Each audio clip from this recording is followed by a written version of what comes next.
I was burning alive with a 103-degree fever, gasping for breath on the floor of my own master bathroom. My husband had just left for a 31-day luxury vacation to Dubai, with his family leaving me behind because I was too sick to travel. But the real nightmare began when I reached into the medicine cabinet for the daily pills that kept my rare autoimmune blood disorder from shutting down my body. The shelves were completely bare. He did not just misplace my medication, he deliberately cleared it out. He shut off the power to our smart home, engaged the deadbolts, and left me trapped to simply fade away in the dark. What he did not know was that I was not the helpless, boring wife he thought I was, and my survival was about to become his absolute worst nightmare.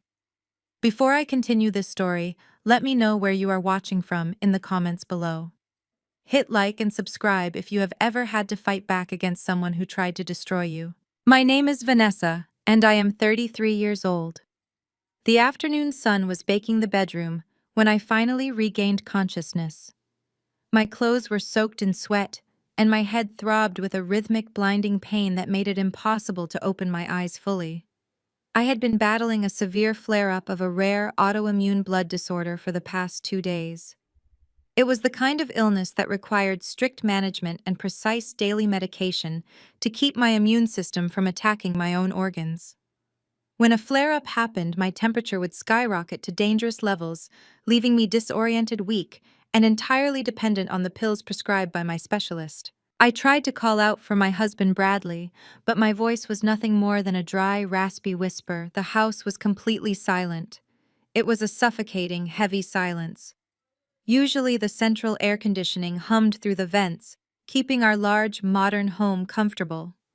Today, the air was thick and stagnant. The heat inside the room felt unnatural, almost oppressive. I reached for the bedside lamp to click it on, but nothing happened. I assumed a breaker had tripped. I did not yet understand the horrifying reality of my situation. I needed my medicine. The burning heat radiating from my own skin told me my fever had easily crossed 103 degrees. Every joint in my body ached as if I had been beaten. I forced my legs over the edge of the mattress, gripping the nightstand with trembling fingers just to keep myself upright. The journey across the hardwood floor of the master bedroom felt like a marathon. I leaned heavily against the walls, leaving damp handprints on the paint as I slowly dragged myself toward the master bathroom. My breath came in short, shallow gasps. My vision blurred and doubled, forcing me to close my eyes and navigate by memory. I finally reached the cool tile of the bathroom floor and sank to my knees. The vanity cabinet was right in front of me. All I had to do was reach up, open the mirrored door, and grab the 2 orange prescription bottles sitting on the second shelf. They were always on the second shelf right next to my daily moisturizer. I pulled myself up using the edge of the sink, my muscles screaming in protest. I pulled the mirrored door open, expecting to find my relief waiting for me. The shelves were completely bare. I blinked hard, rubbing my burning eyes, thinking the fever was playing tricks on my mind. I looked again. There was nothing. Not my prescription bottles, not my backup supply, not even the over-the-counter pain relievers. The entire second shelf had been wiped clean.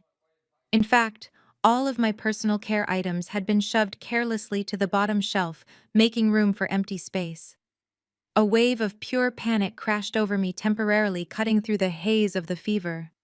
I told myself there had to be a logical explanation. Bradley must have moved them. He was a neat freak, always rearranging things. Maybe he put them in his travel bag by mistake. But he had his own toiletries bag. He knew exactly what those orange bottles meant to my survival. Desperation fueled a sudden burst of adrenaline. I began tearing through the bathroom drawers. I pulled open the top drawer, knocking hairbrushes and makeup palettes to the floor. It was empty of any medicine. I opened the bottom drawers, tossing towels and extra supplies aside. Still nothing. I dragged myself out of the bathroom and back to the bedroom. I fell to my knees next to the trash can, pulling out crumpled tissues and empty wrappers, praying he had just tossed them by accident. The trash was empty of any plastic bottles. I pulled open the drawers of my nightstand, dumping the contents onto the rug. Pens, chargers, and notebooks spilled out, but there was no medicine to be found. I lay on the floor, surrounded by the mess, staring at the ceiling as my breathing grew more ragged. The realization did not hit me all at once. It seeped into my bones colder than the fever was hot. Bradley had packed his bags for a month-long luxury trip to Dubai with his mother Patricia and his sister Courtney. They had been planning this trip for 6 months. When my flare-up started 3 days ago, I told him I could not fly. I told him I needed to stay home and rest in a cool, dark room with my medication. He had acted so concerned, kissing my forehead and promising to call me every day. He told me he made sure everything was perfectly set up for me to recover in peace. But he had not set anything up. He had methodically removed my lifeline. You do not accidentally pack someone else's highly specific life-saving medication when you are going on a luxury vacation. You do not clear off an entire shelf by mistake. The bottles had been deliberately taken. He knew I was incapacitated. He knew I could not drive to a pharmacy in this condition. He knew my specialist was out of state. He had watched my fever climb steadily for 2 days, playing the part of the doting husband, all while plotting to leave me completely defenseless. As I lay there struggling to pull oxygen into my lungs, I thought about the man I had married. Bradley was a corporate real estate broker, charming, ambitious, and obsessed with appearances. He loved the idea of having a successful, sophisticated wife to show off at country club dinners. But behind closed doors, he was deeply narcissistic and endlessly greedy. He resented my illness because it inconvenienced him. He hated when I had to cancel social events, or when I could not attend his corporate galas, because of a flare-up. He viewed my rare blood disorder not as a medical challenge we faced together, but as a personal insult to his perfect lifestyle. His mother, Patricia, and his sister, Courtney, were exactly the same. They had always treated me with thinly veiled contempt. They thought I was a boring, useless burden because I preferred quiet evenings reading historical texts over their loud, superficial parties. They constantly whispered in Bradley's ear, telling him he deserved better, telling him my illness was dragging him down. And now it seemed he had finally listened to them. They were all on a plane to Dubai right now, laughing and drinking champagne, while I was trapped in a sweltering house slowly suffocating from my own immune system. The heat in the room was becoming intolerable. I realized the windows were all shut tight. I tried to push myself up to open one to get just a breath of fresh air, but my arms trembled so violently they gave out. I collapsed back onto the floor, hitting my shoulder hard against the baseboard. The physical pain was nothing compared to the psychological torture of knowing the person who vowed to protect you was the one actively ensuring your demise. Every labored breath was a reminder of his betrayal. He had left me here like a discarded piece of furniture, expecting nature to simply take its course. I could feel my consciousness slipping again. The edges of my vision were going dark. The fever was a heavy blanket pressing down on my chest, pulling me toward a deep black sleep from which I knew I would not wake up. If I did not get my medication, my organs would begin to shut down within hours. That was the reality of my condition. Bradley knew the timeline perfectly. He had attended the doctor's appointments with me. He knew exactly how long it would take. He had engineered this perfectly. He would return in 31 days, play the devastated widower, and tell everyone that my illness had simply taken a tragic, unexpected turn while he was away. He would play the victim to perfection. But as the darkness threatened to take me, a tiny spark of pure, unadulterated fury ignited in my chest. It pushed back against the fever. It pushed back against the physical weakness. I refused to die quietly on my bedroom floor, just so Bradley and his toxic family could live happily ever after on my dime. I refused to let him win. I was not going to be his tragic backstory. I was going to be the absolute ruin of his entire existence. I just needed to find a way to survive the next 10 minutes. I dragged my body across the carpet. Every inch felt like crawling over broken glass. My muscles screamed and my lungs burned with every breath. I needed a phone. I needed to call an ambulance. My nightstand loomed ahead like a mountain I had to climb. I reached up blindly, sweeping my heavy arm across the smooth wood surface. A lamp crashed to the floor, shattering into a dozen pieces. I did not flinch. I kept feeling around until my fingers brushed against the cold metal edge of my smartphone. I pulled it down to the floor, pulling it against my chest as I rolled onto my back. The screen lit up, casting a harsh blue glow across the darkened bedroom. The battery icon in the top right corner flashed a menacing red. 5%. I had to act fast.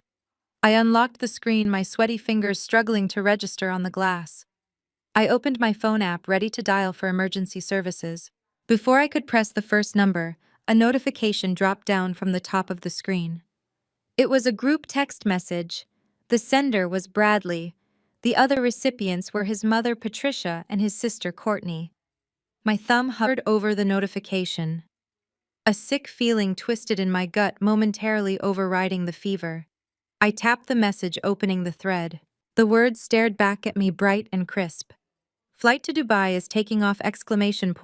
31 days of luxury. Left Vanessa resting. Do not bother her. I read the text again, and then a third time. The casual cruelty of the message felt like a physical blow to my chest. 31 days of luxury. He was bragging. He was celebrating. Left Vanessa resting. That was his alibi. He was establishing a paper trail, portraying himself as the considerate husband who simply wanted his sick wife to get some sleep while he fulfilled family obligations abroad. Do not bother her. That was the final nail in the coffin. He was giving his mother and sister explicit instructions to ignore me, ensuring no one would check on the house for an entire month. The replies from his family appeared instantly, loading on my dying battery. Patricia responded with a champagne glass emoji. Have the best time, darling. You deserve a break from playing nurse. Courtney chimed in right after. Finally. Let the dead weight sleep. See you in Dubai, bro. I stared at the screen in absolute horror. They all knew. They might not have known he stole my medication, but they knew I was severely ill, and they were cheering for my isolation. They were actively celebrating his departure while I was burning alive with a 103-degree fever. My husband had not just abandoned me. He had coordinated a public relations campaign with his family to cover his tracks. I needed to call for help now. I closed the messaging app and opened the dial pad again. 4% battery. It was enough for one call.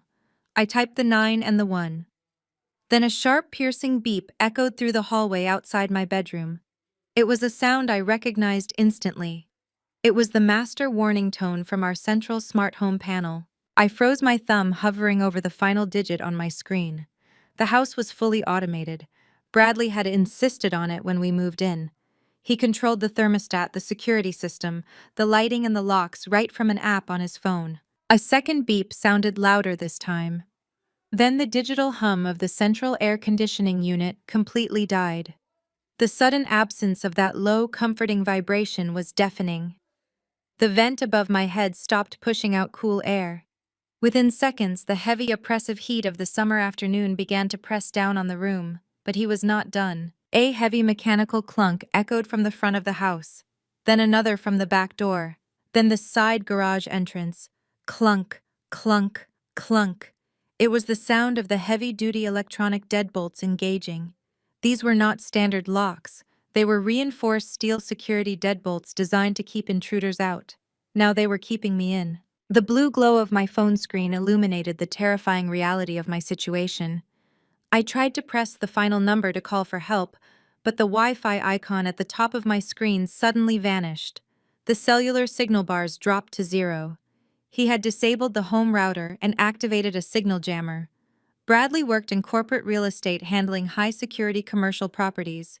He knew exactly how to isolate a building. The smart home panel in the hallway went completely black. Every automated light in the house shut off simultaneously. The digital clocks on the nightstands faded into nothing.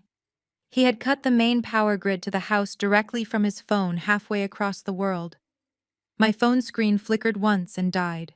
0% battery. The screen went black, reflecting my own terrified, feverish face back at me. I let the dead piece of metal slip from my fingers. It hit the hardwood floor with a dull thud. The house fell into a profound, suffocating silence. Without the hum of the refrigerator, the whir of the air conditioning, or the ambient noise of a functioning home, the silence was absolute. It pressed against my eardrums, heavy and terrifying. The temperature in the room was already rising, the stagnant air turning the master bedroom into an oven. I lay on the floor breathing in shallow, painful gasps as the pieces of his master plan snapped together in my mind. Bradley had weaponized our own home against me. He had taken my life-saving medication. He had cut the power, ensuring I had no climate control to battle my extreme fever. He had jammed the communication signals and drained my phone battery by leaving apps running in the background while I slept. He had engaged the heavy-duty deadbolts, turning this million-dollar suburban house into a fortified tomb. He fully expected me to succumb to my illness. He knew my autoimmune flare-ups were violently aggressive without medical intervention. He calculated that without the pills, without a way to call for help, and locked in a sweltering, airless house, my body would simply give out within 48 hours. When he returned in a month, he would unlock the doors, turn the power back on, and act the part of the grieving widow who came home to a tragic natural disaster. I thought he had thought of everything. He thought he had outsmarted me. He thought I was just a quiet, unassuming woman who spent her days reading and organizing dusty old papers. He thought I was weak. He was wrong. The heat in the room was becoming unbearable, but the cold realization of his betrayal acted like a shot of pure adrenaline straight to my heart. He wanted me to die quietly in the dark. He wanted to inherit my assets and live a life of luxury built on my bones. The sheer audacity of his greed fueled a fire inside me that burned hotter than my 103-degree fever. I forced my eyes open, staring into the shadows of the silent room. My body was failing, but my mind was sharpening. Bradley had made one massive miscalculation.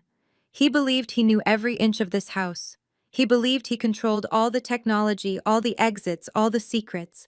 He believed he was the master of our domain. I slowly pushed myself up onto my hands and knees. The effort made my head spin, and black spots danced across my vision. I bit my lip so hard I tasted blood, using the sharp pain to keep myself tethered to consciousness. I could not rely on the smart home features. I could not rely on the front door. I could not rely on my cell phone, but I did not need to. I dragged myself forward, inch by agonizing inch, out of the bedroom and into the stifling hallway. The darkness was absolute, but I knew the layout of my home by heart.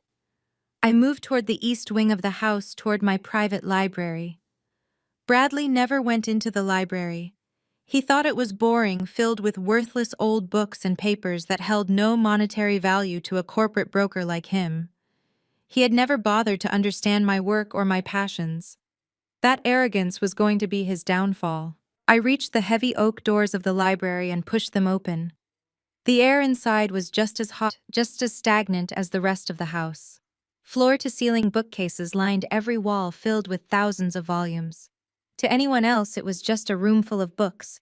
To me, it was the only way I was going to survive the night. I crawled toward the furthest corner of the room, where the oldest encyclopedias were kept. My breathing was incredibly ragged now, each inhale a battle against my own failing lungs. My hands left sweaty streaks on the polished wood as I pulled myself up the side of the towering bookcase. I had to stand. I had to reach the fourth shelf. I grabbed the edge of the shelf, hauling my dead weight upward. My legs shook violently, threatening to buckle at any second. I focused all my remaining strength on my right hand, reaching out toward a specific, thick, leather-bound volume. The gold lettering on the spine was faded, blending in perfectly with the surrounding books. I wrapped my fingers around the spine and pulled. Bradley had locked the doors. He had cut the power. He had taken my medicine. He had left me to perish in a silent trap. But he had no idea what was hiding behind this wall. He had no idea what kind of woman he had actually married. And he had absolutely no idea the hell I was about to rain down upon his life. The spine of the vintage encyclopedia gave way with a soft mechanical click. I did not pull the book completely off the shelf. Instead, I tilted it forward, exposing a small dark recess hidden in the woodwork behind it. Inside that recess was a biometric retinal scanner. It was a piece of security hardware so advanced that Bradley, with all his corporate real estate connections, would not even know how to acquire it. I leaned my burning face forward, pressing my right eye against the soft rubber cup surrounding the lens. A thin green laser swept across my retina. The machine beeped once. A low hydraulic hum vibrated through the floorboards beneath my feet. The entire bookcase, a solid oak structure weighing over 1,000 pounds, smoothly slid forward and swung outward on hidden reinforced steel hinges. A gust of crisp, frigid air rushed out from the darkness beyond, washing over my fever-drenched skin. It felt like stepping out of a burning desert and into a winter storm. I gasped, pulling the sweet, cold oxygen into my burning lungs. I dragged my body over the threshold. As soon as my feet cleared the track, I hit the glowing green button on the interior wall. The massive bookcase glided shut behind me, sealing with the heavy, definitive thud of a bank vault. The suffocating heat of the house was instantly cut off. I was no longer trapped in Bradley's death chamber. I was inside my sanctuary. The overhead LED lights flickered to life, bathing the room in a bright surgical glow. The hum of an independent commercial-grade climate control system filled the space. While the rest of the house was dead, connected to a power grid that Bradley had easily severed, this room was entirely off-grid. It ran on a concealed solar array installed on the flat roof of the house, seamlessly integrated into the architecture. Bradley thought those panels were just a trendy, eco-friendly upgrade I wanted for the property. He never questioned where the wiring actually went. He never questioned much about my life at all. He honestly believed I was just a low-level archivist working for a university, making a meager salary to catalog boring, dusty papers. It fit his narrative perfectly. He got to play the wealthy, successful provider while treating my career like a cute little hobby. He never bothered to look closer. If he had, he might have discovered that I was one of the top rare manuscript authenticators in the world. I consulted for international museums, private billionaires, and high-security auction houses. The documents stored in this very room, the original historical letters, centuries-old treaties, and one-of-a-kind, literary drafts, were collectively worth upwards of $15 million. This vault was built to protect history from fire, flood, and theft. Tonight it was protecting me. I did not have time to admire my collection. My heart was still racing erratically, and the fever was still dangerously high. I stumbled past the glass display cases, my vision swimming. At the far end of the room, next to a stainless steel examination table, sat a small medical-grade mini fridge. It was intended for storing temperature-sensitive chemical solutions used in document restoration. But the bottom shelf held something infinitely more valuable. Dr. Harrison, my lead specialist, was a brilliant but paranoid man. When my autoimmune disorder was first diagnosed, he insisted I keep a backup supply of emergency injectable medication in a secure temperature-controlled environment. I knew that supply chain issues or sudden extreme flare-ups could be fatal. I had placed the backup kit in the vault fridge 2 years ago and never touched it, until now. I ripped the fridge door open. The blast of cold air made me shiver violently, but I welcomed the sensation. There on the bottom shelf was a pristine white plastic lockbox. I grabbed it and collapsed onto the floor, leaning my back against the metal leg of the examination table. My hands were shaking so badly I could barely manage the metal clasps on the box. I snapped them open and threw the lid back. Inside rested 2 pre-filled auto-injector pens containing a highly concentrated dose of the immunosuppressants and corticosteroids. My body was desperately craving. I grabbed one of the pens, gripping it tightly in my fist. I did not need to prep a needle or measure a dose. It was designed for extreme emergencies precisely like this one. I pulled off the blue safety cap with my teeth, spitting it onto the floor. I pressed the orange tip of the pen firmly against my outer thigh, right through the fabric of my pajama pants. I pushed down hard. A loud click echoed in the quiet vault as the needle deployed. I squeezed my eyes shut against the sharp pinch and counted slowly to 10. 1, 2, 3. I held the pen steady, forcing the thick, life-saving liquid into my muscle. 4, 5, 6. The pain in my leg was grounding, bringing me back from the edge of delirium. 7, 8, 9, 10. I pulled the pen away and let it drop from my shaking fingers. It rolled across the floor, coming to a stop against the wall. Now I just had to wait. The emergency dosage was designed to act fast, shocking the immune system into submission and rapidly lowering the core body temperature. I pulled my knees to my chest, wrapping my arms around my legs, and closed my eyes. The cold air of the vault was working in tandem with the medication. The violent shivering eventually subsided into a dull, steady ache. Minutes passed. I focused entirely on the rhythmic hum of the climate control system. Slowly, the suffocating pressure in my chest began to ease. The ragged, shallow gasps transformed into deep, steady breaths. The blinding pain behind my eyes dulled to a manageable throb. I reached a hand up to touch my forehead. My skin was still warm, but the terrifying burning heat was retreating. The fever was breaking. The medication was working. I opened my eyes and looked around the room. The stainless steel surfaces gleamed under the lights. The climate-controlled glass cases stood like silent sentinels, guarding their priceless contents. In the corner, a stack of emergency rations and a case of bottled water sat untouched. I was completely safe. I was entirely self-sufficient. Bradley had tried to erase me, but he had merely locked me inside a fortress of my own making. I pushed myself off the floor. My legs were still weak, but they held my weight. I walked over to the stack of supplies, grabbed a bottle of water, and twisted off the cap. I drank half of it in one long gulp, feeling the cool liquid soothe my parched throat. I wiped my mouth with the back of my hand and let out a long, slow breath. I was alive. The immediate medical crisis was over. The physical threat had been neutralized. Now the real work would begin. I walked over to the large oak desk at the center of the vault. Sitting perfectly aligned in the center of the desk was my dedicated secure laptop.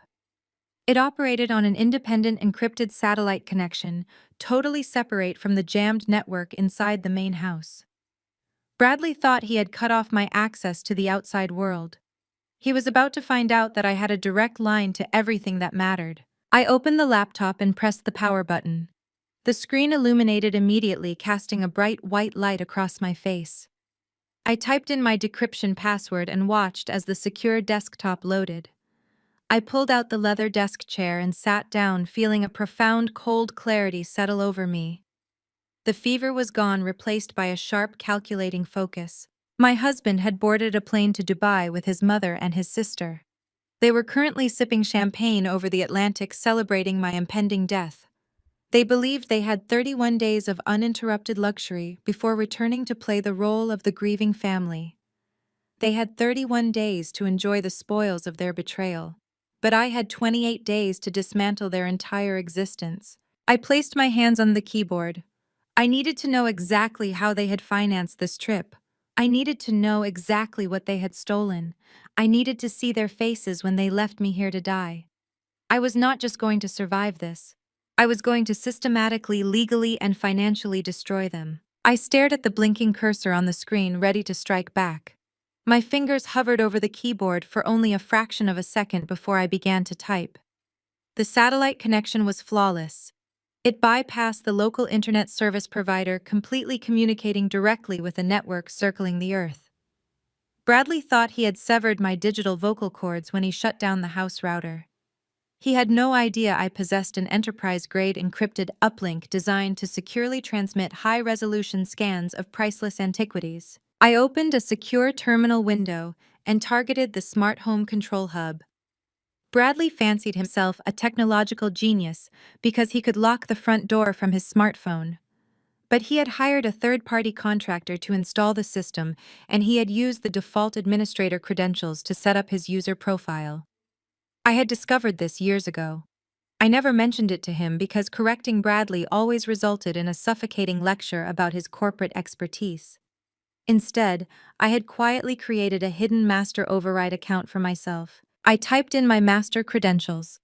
The screen flashed green and I was in. I had complete access to the central nervous system of the house. I could turn the air conditioning back on. I could unlock the deadbolts. I could restore the power to the main grid. But I did not touch any of those controls. Restoring the house would alert his app. It would tell him I was awake and active. I needed him to stay completely blind. I needed him to believe his trap was working perfectly. Instead, I navigated to the internal security camera feeds. We had high-definition cameras installed in the main living areas, the hallways, the kitchen, and the exterior perimeters. They were supposed to be for our protection. Today, they were my best witnesses. I pulled up the primary grid, expanding the view to cover my entire screen.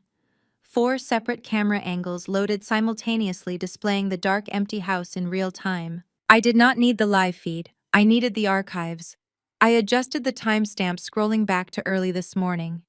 I watched the digital clock on the bottom right corner spin backwards, stopping at 7 o'clock. I hit play. The footage showed the house bathed in soft morning light. Bradley walked into the kitchen wearing his tailored navy travel suit. He looked completely relaxed. He poured himself a cup of coffee and leaned against the granite counter, scrolling through his phone. He did not look like a man whose wife was upstairs burning with a deadly fever. He looked like a man waiting for a vacation to begin. At exactly 7:30, the front door opened. Patricia and Courtney walked into the foyer. I leaned closer to the screen, my heart hammering against my ribs. They were already dressed for Dubai. Patricia wore an oversized sun hat and a flowing resort dress. Courtney trailed behind her, dragging a designer carry-on bag. They did not look concerned. They did not ask Bradley how I was doing. They greeted him with wide smiles and excited hugs. I switched the camera view to the upstairs hallway. I watched my own bedroom door. I was lying in there, helpless and unconscious. I watched as Bradley walked up the stairs, followed closely by his mother and sister. They did not walk softly. They did not whisper to avoid waking the sick woman in the next room. They paraded down the hallway as if they already owned the place. Bradley pointed toward the master bedroom, then pointed toward my private dressing room.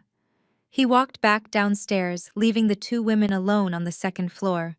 I switched the feed to the camera positioned at the end of the hallway, which gave a clear view straight into my walk-in closet. What I saw next made the blood freeze in my veins. Patricia and Courtney walked directly into my closet. They did not even hesitate. They began pulling my expensive designer bags off the top shelves. I watched Courtney grab my vintage Chanel flat bag, admiring it in the mirror, before stuffing it into her own oversized tote. Patricia reached for my limited edition Hermes scarf, folding it neatly and tucking it into her purse. They were looting my home. They were shopping in my closet while I was dying in the adjacent room. I turned up the volume on the laptop, maximizing the audio feed from the hallway camera. The sound of their voices crackled through the small speakers of my computer. "This color looks terrible on her anyway," Courtney said, holding up one of my silk blouses. "It washes her out. She always dresses like an old librarian." Patricia laughed, a sharp grating sound. "Well, what do you expect from someone who spends her entire life reading boring historical documents? She has absolutely no sense of style. Bradley has been trying to upgrade her for years, but you cannot put lipstick on a pig." I sat in the freezing vault, my hands balled into tight fists. I listened to them mock my career. They always called my work a boring hobby. They called my documents dusty old books. They thought I was a pathetic low-level archivist who married above her station. They had no idea that a single page of the documents I authenticated could buy their entire superficial lives 10 times over. Courtney tossed the silk blouse onto the floor and zipped her tote bag shut. "I cannot believe we finally get a family vacation without her complaining about her health," Courtney sneered. "Let her rot with her dusty old books. Bradley deserves this trip. He works so hard to provide for her. It is about time he gets to enjoy his money." "Let her rot." The words echoed in the small steel room. She was not just talking about me staying home. She was talking about my existence. She knew I was severely ill. She knew I was incapacitated. And she was actively wishing for my decay. But the worst was yet to come. I watched the screen as Courtney headed downstairs with her stolen goods. Patricia remained in the hallway. She looked left toward the stairs. Then she looked right toward the master bathroom. She crept forward, pushing the bathroom door open. There was no camera inside the bathroom, but the hallway angle caught the reflection in the large vanity mirror. I watched Patricia approach the sink. I watched her look down at my side of the vanity. She reached out and picked up the 2 orange prescription bottles. My breath caught in my throat. I had assumed Bradley took the medication. I had assumed this was his twisted plan, and they were just willing participants in the neglect. But as I watched the screen, I realized the truth was far more sinister. Patricia held the bottles up to the light, reading the labels. She knew exactly what they were. She had asked me about my medication months ago, pretending to be a concerned mother-in-law. She had asked how often I needed them and what would happen if I missed a dose. I had foolishly told her the truth, explaining how critical the pills were to stopping my immune system from attacking my organs. I watched her reflection in the mirror. She did not look conflicted. She did not hesitate. A slow, satisfied smile spread across her face. She opened her designer handbag, dropped both bottles of my life-saving medication inside, and snapped the purse shut. She turned around and walked out of the bathroom, joining her son and daughter downstairs to leave for the airport. I hit the pause button, freezing the image of Patricia walking away with my life in her handbag. The silence in the vault was broken only by the steady hum of the solar generator. I sat perfectly still, processing the magnitude of what I had just witnessed. This was not a negligent husband. This was not a selfish family taking a vacation. This was a coordinated, premeditated family conspiracy to commit murder by omission. Bradley had disabled the house. Courtney had stolen my valuables. Patricia had removed my only medical lifeline. They had divided the labor of my execution perfectly. They operated like a cartel of vultures, picking my bones clean before I was even dead. A cold, terrifying calm washed over me. The tears of betrayal that had threatened to fall earlier completely dried up. You cannot cry for people who look at you as an obstacle to be removed. You can only destroy them. I dragged the security footage files into a secure encrypted folder on my desktop. I labeled it Exhibit A. I did not just have a story to tell a judge. I had high-definition video and crystal-clear audio of my in-laws stealing my property and my medication. I had ironclad proof of their malicious intent. But video footage was only the beginning. They had stolen my bags and my pills, but that did not explain how they were paying for a 31-day luxury vacation. Bradley made a good living as a corporate broker, but he spent money faster than he earned it to maintain his flashy image. A month in Dubai, with first-class tickets, luxury suites, and chartered yachts, cost hundreds of thousands of dollars. Money that Bradley did not have in his personal accounts. I needed to know where the money came from. I needed to follow the financial trail, because if they were brazen enough to steal my medication while I slept, they were definitely arrogant enough to leave a sloppy paper trail behind. I closed the security camera window and opened a new secure browser. It was time to look at the bank accounts. It was time to see exactly how much of my life Bradley had tried to liquidate. I opened a secure encrypted browser on my laptop. The harsh white light of the screen reflected in the polished stainless steel of the examination table beside me. My fingers flew across the keyboard. I navigated directly to the primary banking portal Bradley and I shared. We maintained a joint checking account for household expenses and a joint savings account for emergencies. I typed in my credentials and bypassed the two-factor authentication by routing the verification code through a secure email server I had set up months ago. The dashboard loaded. I stared at the large, bold numbers at the top of the screen. Checking balance was $12.40. Savings balance was zero. My heart beat a slow, steady rhythm against my ribs. I did not panic. Panic was an emotion for victims, and I was done being a victim. I clicked on the transaction history to view the ledger. A long list of massive withdrawals cascaded down the screen. Starting 3 weeks ago, Bradley had begun systematically bleeding the accounts dry. There were transfers to untraceable external holding accounts. There were massive charges for first-class airlines tickets on Emirates. There were payments to luxury concierges and five-star desert resorts. He had liquidated our entire safety net. Every penny we had saved together over the last 4 years was gone. He had even drained the specific funds I had set aside for my quarterly medical treatments. He knew exactly what that money was for, and he took it anyway to buy champagne and designer luggage for his mother and sister. But as I mentally calculated the total stolen from the joint accounts, a glaring discrepancy emerged. The math was wrong. The joint accounts held roughly $40,000. That was a substantial amount of money, but it was nowhere near enough to fund a month-long luxury excursion to Dubai for 3 people. First-class flights alone would have eaten up half of that budget. Add in a five-star hotel suite, private yachts, fine dining, and the designer shopping spree Courtney and Patricia were clearly planning, and the cost would easily exceed six figures. Bradley was a corporate real estate broker. He made a decent salary, but he lived paycheck to paycheck to maintain his flashy country club persona. He drove leased cars and wore watches he bought on credit. He did not have hundreds of thousands of dollars sitting around in a secret account. He had to have sourced the capital from somewhere else. I opened a new tab and logged into a specialized background checking database. I used to vet private sellers in the antiquities market. I ran a comprehensive soft pull on my own social security number and Bradley's financial footprint. The progress bar spun for 30 seconds before returning a detailed credit profile. I scrolled past the usual credit cards and car leases. My eyes stopped dead on the property assets section. There was a newly originated loan attached to my home address. It had been finalized and funded exactly 8 days ago. I switched tabs again, bringing up the county clerk property records database. I requested the raw digitized filings for my parcel number. A PDF document loaded on my screen. It was a home equity line of credit. A second mortgage taken out against the property. The principal loan amount was $250,000. I downloaded the PDF and zoomed in on the final page of the contract. The lender required both spouses to sign off on any encumbrance of the marital home. There on the bottom right corner was the signature line for Vanessa. My name was written in black ink, but it was not my handwriting. My profession is identifying forgeries. I spend my days analyzing the exact pressure of a quill pen from the 18th century. I can spot a fake signature on a George Washington letter from 10 feet away.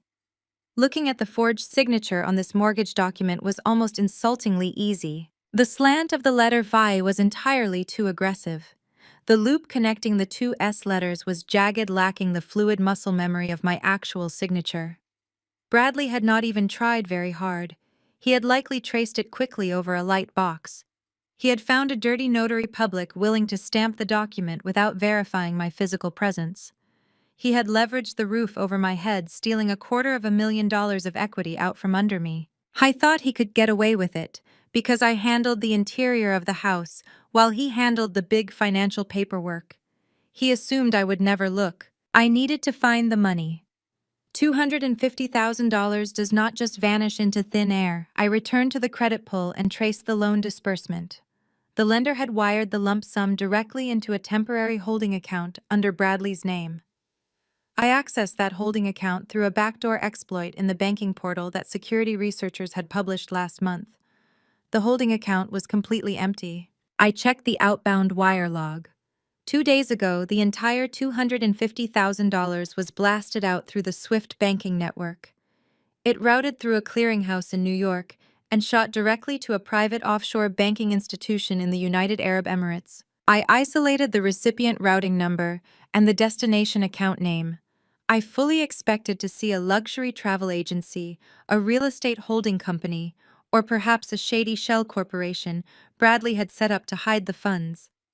Instead, the screen displayed a completely different name. The recipient of the stolen $250,000 was Sabrina Kensington.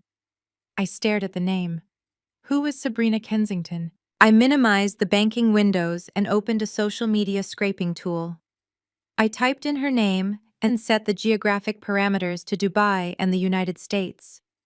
Within 4 seconds, a highly curated public profile filled my monitor. Sabrina Kensington was 26 years old. Her bio listed her as a luxury lifestyle influencer and international real estate consultant.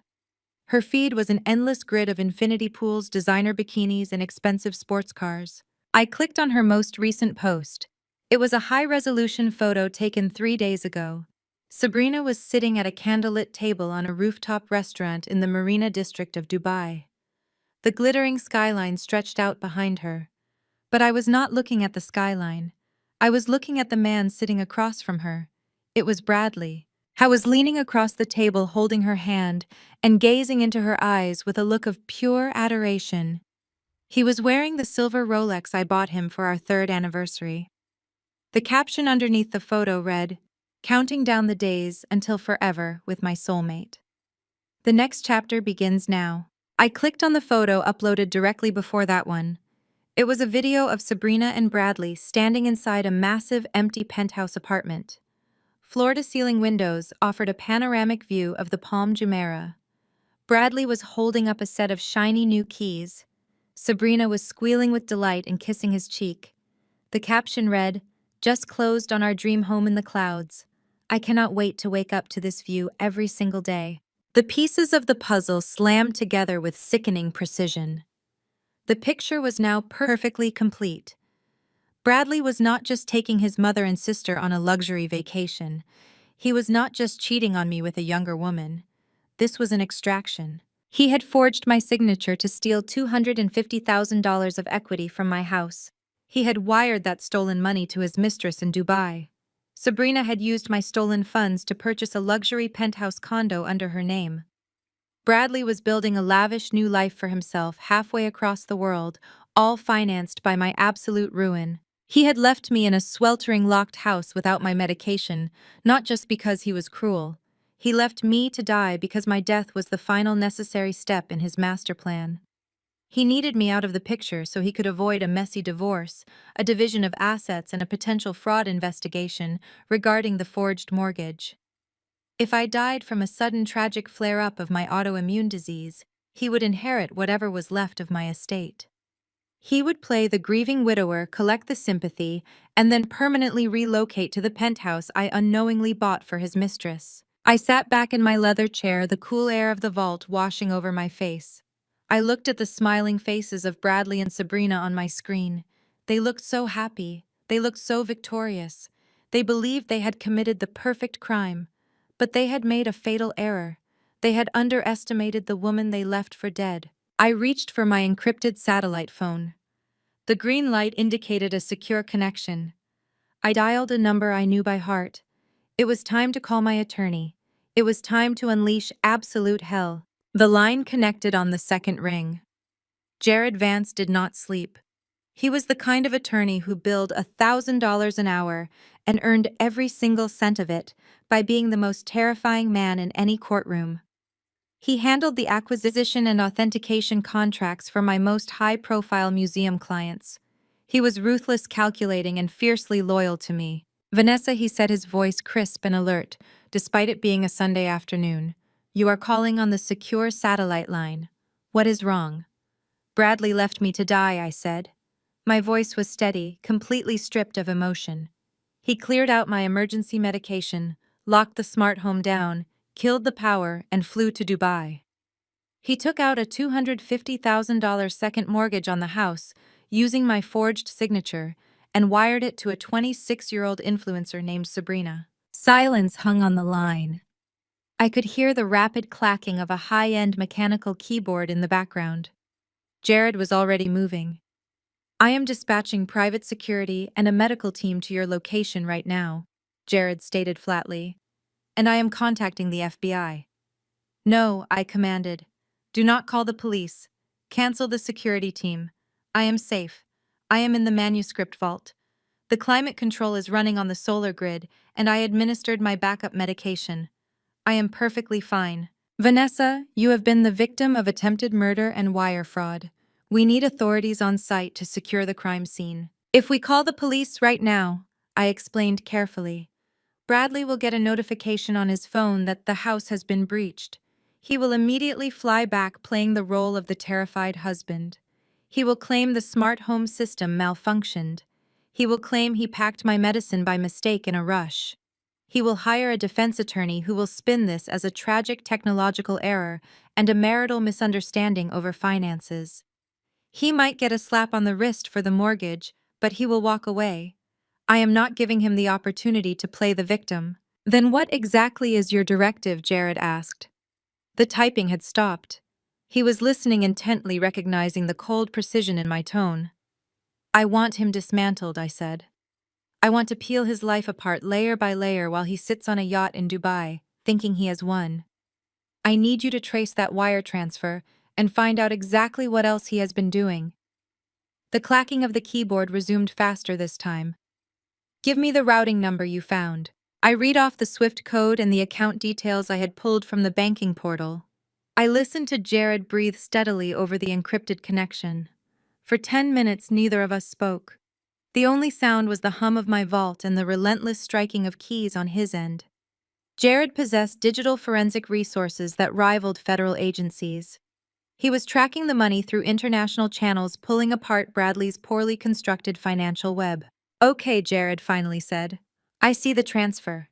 The funds hit a holding account at a private bank in the Emirates and were immediately leveraged as a cash down payment for a luxury penthouse in the Palm Jumeirah district. The deed is listed entirely under Sabrina Kensington. Bradley has no legal claim to the property. He basically handed her $250,000 in stolen equity as a gift. "I thinks he is going to live there with her," I said, picturing the video of them holding the keys. "He is burning his bridges here to start over." "He is doing more than just burning bridges," Jared said, his voice dropping an octave. "Vanessa, I am looking at his recent credit inquiries. There is a massive red flag here. 3 months ago, Bradley initiated a hard pull on your medical records under the guise of updating your joint health insurance. He used that medical data to underwrite a private life insurance policy." My stomach tightened. "A life insurance policy on me?" "Yes. And because your autoimmune disorder is a pre-existing condition, he went through a specialized high-risk underwriter. He paid a massive premium upfront in cash. Vanessa, the payout on this policy is $10 million. I closed my eyes, leaning my head back against the leather chair. The sheer scale of his sociopathy was breathtaking. "He is the sole beneficiary," Jared continued, disgust lacing his usually professional tone. "The policy has a specific clause regarding death by natural causes or complications arising from known medical conditions. It pays out quickly and cleanly without the need for a lengthy police investigation if the death appears to be the result of your pre-existing illness." The entire blueprint of my husband's grand design was now laid bare before me. It was not just an escape plan, it was a calculated heist. He had researched my illness. He knew exactly what a severe flare-up looked like. He waited for the perfect moment when I was incapacitated by the fever. He removed the medication that would save me. He locked me in a house that would quickly become a sweltering oven, accelerating the failure of my organs. He established his alibi by sending that group text to his mother and sister, proving he thought I was just resting peacefully when he left for the airport. He planned to stay in Dubai for 31 days, living it up with his mistress in their new penthouse. He would wait for the month to pass, giving my body time to succumb to the lack of medication and the extreme heat of the sealed house. Then he would fly back, open the door, and discover the tragic scene. He would weep for the cameras. He would hold a beautiful funeral. He would submit the death certificate to the high-risk underwriter, collect $10 million tax-free, and transfer the entire sum to his new offshore accounts. He would permanently relocate to Dubai, a multimillionaire free of his sick wife and free of his old life. It was the perfect murder. No weapon, no poison, just the deliberate withholding of care wrapped up in a smart home glitch and a tragic medical history. He really thought this through, I said, my voice dangerously quiet. He priced my life at $10 million. "Vanessa, we have everything we need to bury him in federal court," Jared said. "The forged mortgage document alone is wire fraud and identity theft. The life insurance policy, combined with the smart home lockdown and the stolen medication, elevates this to premeditated attempted murder. We hand this to the FBI and he is arrested the second he steps off a plane." "No," I repeated. "Not yet," Vanessa, Jared warned. "Jared, listen to me," I commanded. "If we arrest him now, he loses his freedom, but he still thinks he is the smartest guy in the room. He still thinks he owned me. I do not just want him in a federal prison. I want him to lose everything he values before he even realizes he is under attack. I want his reputation shattered. I want his mother and sister, who happily packed my designer bags and cheered for my death, to be left standing in the gutter. I want him to spend the next 4 weeks pouring money he does not have into a life he will never get to live." Jared was silent for a long moment. I knew he was weighing the legal risks. But Jared was also a shark, and sharks love the smell of blood in the water. "What is the objective?" Jared finally asked. "How do we dismantle a man who thinks he holds all the cards?" "Bradley thinks his name is on the deed to this house." I began a slow smile spreading across my face in the cold air of the vault. He thinks he has rights to the property because we are married and because he pays the property taxes from our joint account.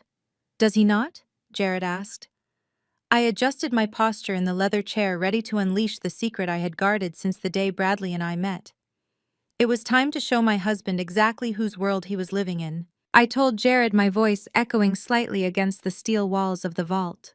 He loves hosting his obnoxious friends in our backyard, showing off the custom stonework and the smart home features.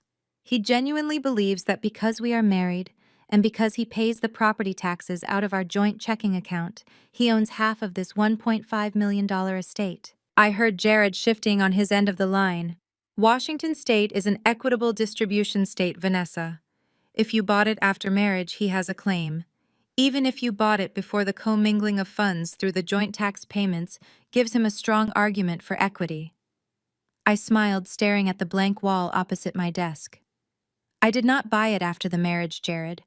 I bought it 2 years before I even met Bradley. And I did not buy it under my name. Pull up the county property records, I instructed. Look up the deed for my address. Tell me what you see. I listened to the rapid clicking of Jared typing. A few seconds passed. The property is registered to a corporate entity, he read aloud. Vanguard Historical Preservation, LLC. Exactly, I said. Who owns Vanguard? Jared asked, though I could hear the dawn of realization creeping into his tone. I am the sole proprietor of Vanguard Historical Preservation, LLC, I answered. I formed that shell company 6 years ago to discreetly purchase real estate assets, using the commission I earned from brokering the sale of a newly discovered collection of Catherine of Aragon letters. I bought this house entirely in cash. There is no original mortgage. There never was. But Bradley just took out a $250,000 home equity line of credit. Jared countered, his lawyer brain working quickly. How could a bank approve a second mortgage if he is not on the primary deed? Because he committed massive, spectacular bank fraud, I explained smoothly. He went to a shady subprime lender. He brought a corrupt notary, and he presented them with the documents he signed 3 days after our wedding. Documents he believed were adding him to the title of the house. What were those documents actually? Vanessa, Jared asked, his voice dropping to a hushed whisper. They were a heavily disguised tenancy agreement, I said. I had a specialized contract lawyer draft them to look incredibly dense and overly formal, like standard closing documents. But if you read the fine print, which Bradley never does because he is too arrogant to read anything he thinks he already understands, he was simply signing a month-to-month residential lease. He pays the property taxes as his monthly rent. That is why the money comes out of our joint account. He is not my co-owner. He is my tenant.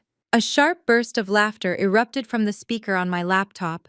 Jared Vance, the most terrifying attorney in the city, was actually laughing. It was a cold, predatory sound. Vanessa, he said, chuckling. You are telling me that your husband just pledged a $1.5 million house he does not own as collateral for a $250,000 loan. He borrowed money against empty air. That is exactly what I am telling you, I said.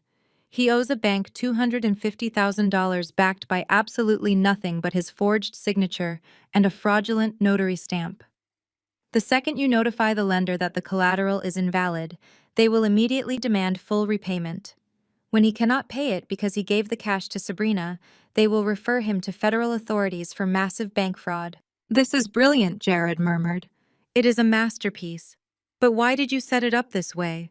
Did you know he was going to betray you? I am an authenticator, Jared. My entire profession is based on the premise that people will lie, forge, and deceive to acquire something of value. I study the microscopic inconsistencies in ink to catch thieves. I apply that same level of scrutiny to my personal life.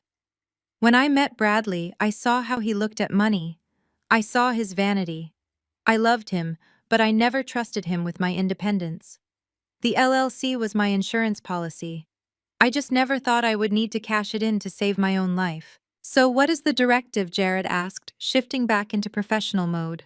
The divorce papers are going to be easy. With the attempted murder and the financial fraud, a judge will strip him of everything. I do not just want a divorce, I said, leaning forward in my chair. The cold air of the vault was keeping my mind razor sharp. Divorce implies a separation of equals. Bradley is not my equal. He is a parasite who tried to feed on my corpse. I want him, legally, financially, and professionally erased, before his return flight touches back down in America. We have 28 days. I continued mapping out the timeline in my head. They are in Dubai living like royalty. They left their entire lives behind in this house. Patricia and Courtney moved boxes of their high-end seasonal clothing, their jewelry, and their ridiculous luxury accessories into my guest rooms before the trip because they wanted to pack straight from here. They think this house is their personal storage facility. Since Bradley is just a month-to-month tenant, and he has broken the terms of his lease by committing a felony on the premises. I want you to fast-track an eviction, I instructed. We bypassed the standard 30-day notice because of the criminal endangerment. I want an eviction order signed by a judge by the end of the week. Done, Jared confirmed. I know 3 judges who will sign that order immediately once they see the security footage and the forged mortgage. Once the eviction is legally executed, I want a premium moving company hired, I said.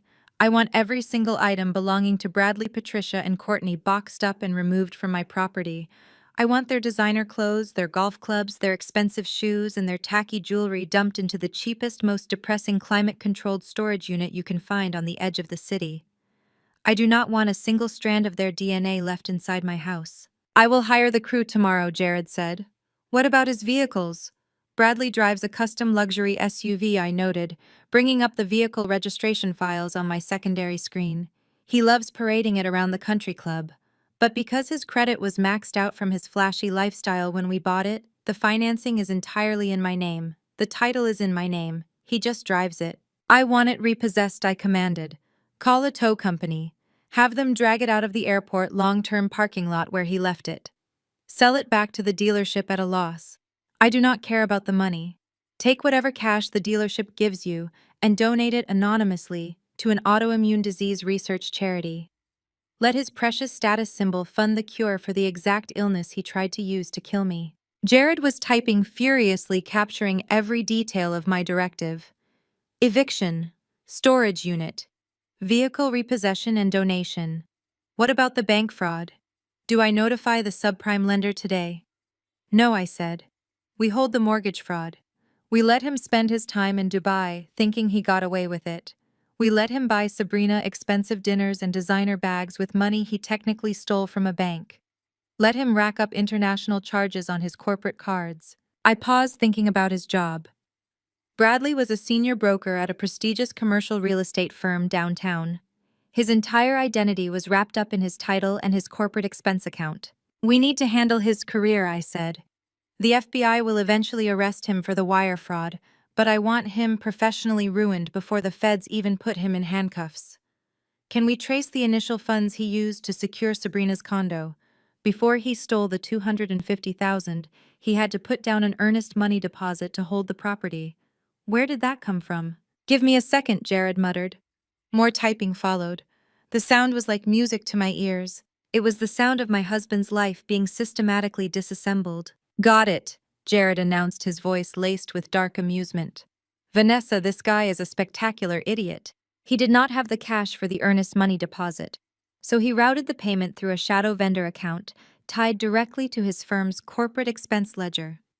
He embezzled $30,000 from his own employer to hold the condo for his mistress. I smiled. It was almost too easy. Compile a dossier, I instructed. Take the routing numbers, the shadow vendor account details, and the proof of the wire transfer to Dubai. Put it all into an encrypted file. I want you to send it anonymously directly to the board of directors at his real estate firm. Do not mention me. Do not mention the attempted murder. Just show them the undeniable proof that their senior broker is embezzling corporate funds to buy international real estate for a 26-year-old influencer. They will terminate him within 48 hours, Jared confirmed. They will freeze his corporate accounts, his expense cards, and flag his professional licenses. He will be blacklisted from every major real estate firm in the country. And he will not know until his corporate card gets declined at a 5-star restaurant in the Marina District, I added, savoring the image. We have a lot of work to do, Jared said. I am pulling my entire team off their current cases to focus exclusively on this. We are going to build a legal cage so tight and be able to breathe without committing perjury. Good, I said. Keep me updated on every filing. I am going to stay in the vault for the next few days to fully recover and monitor his digital footprint. Do not call my cell phone. Use this secure satellite connection only. Understood, Vanessa. We will erase him. I ended the call and closed the laptop screen. The sudden silence of the vault surrounded me again, but it no longer felt like a tomb. It felt like a war room. I stood up, my legs steady now, the medication fully circulating through my system. I walked over to the stainless steel sink in the corner and splashed cold bottled water on my face, washing away the last lingering remnants of the fever sweat. I looked at my reflection in the polished metal cabinet door. I was pale, and my eyes were dark with exhaustion, but my posture was straight. Bradley had tried to discard me because he thought I was a fragile liability. He thought my illness made me disposable. He had no idea that surviving a chronic illness requires an unimaginable reservoir of endurance and a high tolerance for pain. I dried my face with a clean towel and walked back to the desk. I had 28 days left, 28 days to ensure that when Bradley unlocked the front door of my house expecting to find a tragedy, he would instead walk directly into a perfectly executed nightmare. I sat down, opened the laptop again, and got to work. I watched the two parallel realities unfold in real time. On my left monitor was the glittering sun-drenched coastline of Dubai. Courtney had a public Instagram profile. She thrived on validation from strangers. I mirrored her feed to my screen, watching every update as soon as it went live. The video buffered for a second before playing a high-definition pan of a chartered yacht slicing through turquoise waters. Patricia was lounging on the pristine white deck, holding a crystal flute of champagne.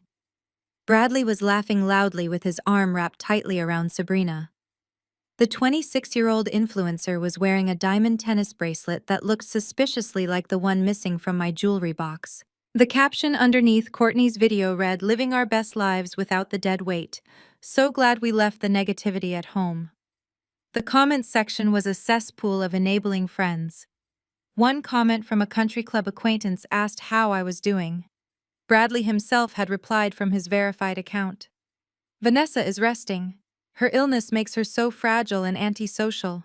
We just wanted her to be comfortable in the dark while we get some sun." I was building his alibi in public. He was documenting my supposed fragility so that when he returned to a corpse, no one would question it. They would just offer him their deepest sympathies for his tragic, inevitable loss. On my right monitor, the reality I was constructing looked very different. There were no yachts or champagne flutes. There were only PDF documents bearing the official seals of the United States federal government and the Washington state judicial system. I was operating entirely from my climate-controlled steel vault. The emergency medications had fully stabilized my system. I was no longer the dying woman they left behind. I was a machine running purely on vengeance and espresso. I opened a secure encrypted video channel with Jared. He looked incredibly sharp sitting in his downtown corner office with the city skyline behind him. He held up a thick stack of paper bound in a blue legal folder. "The emergency divorce petition is filed," Jared announced, his voice buzzing clearly through my satellite connection. "And because we included the irrefutable evidence of the wire fraud, the forged signatures, and the premeditated physical abandonment, the judge did not even blink. We bypassed the standard waiting periods.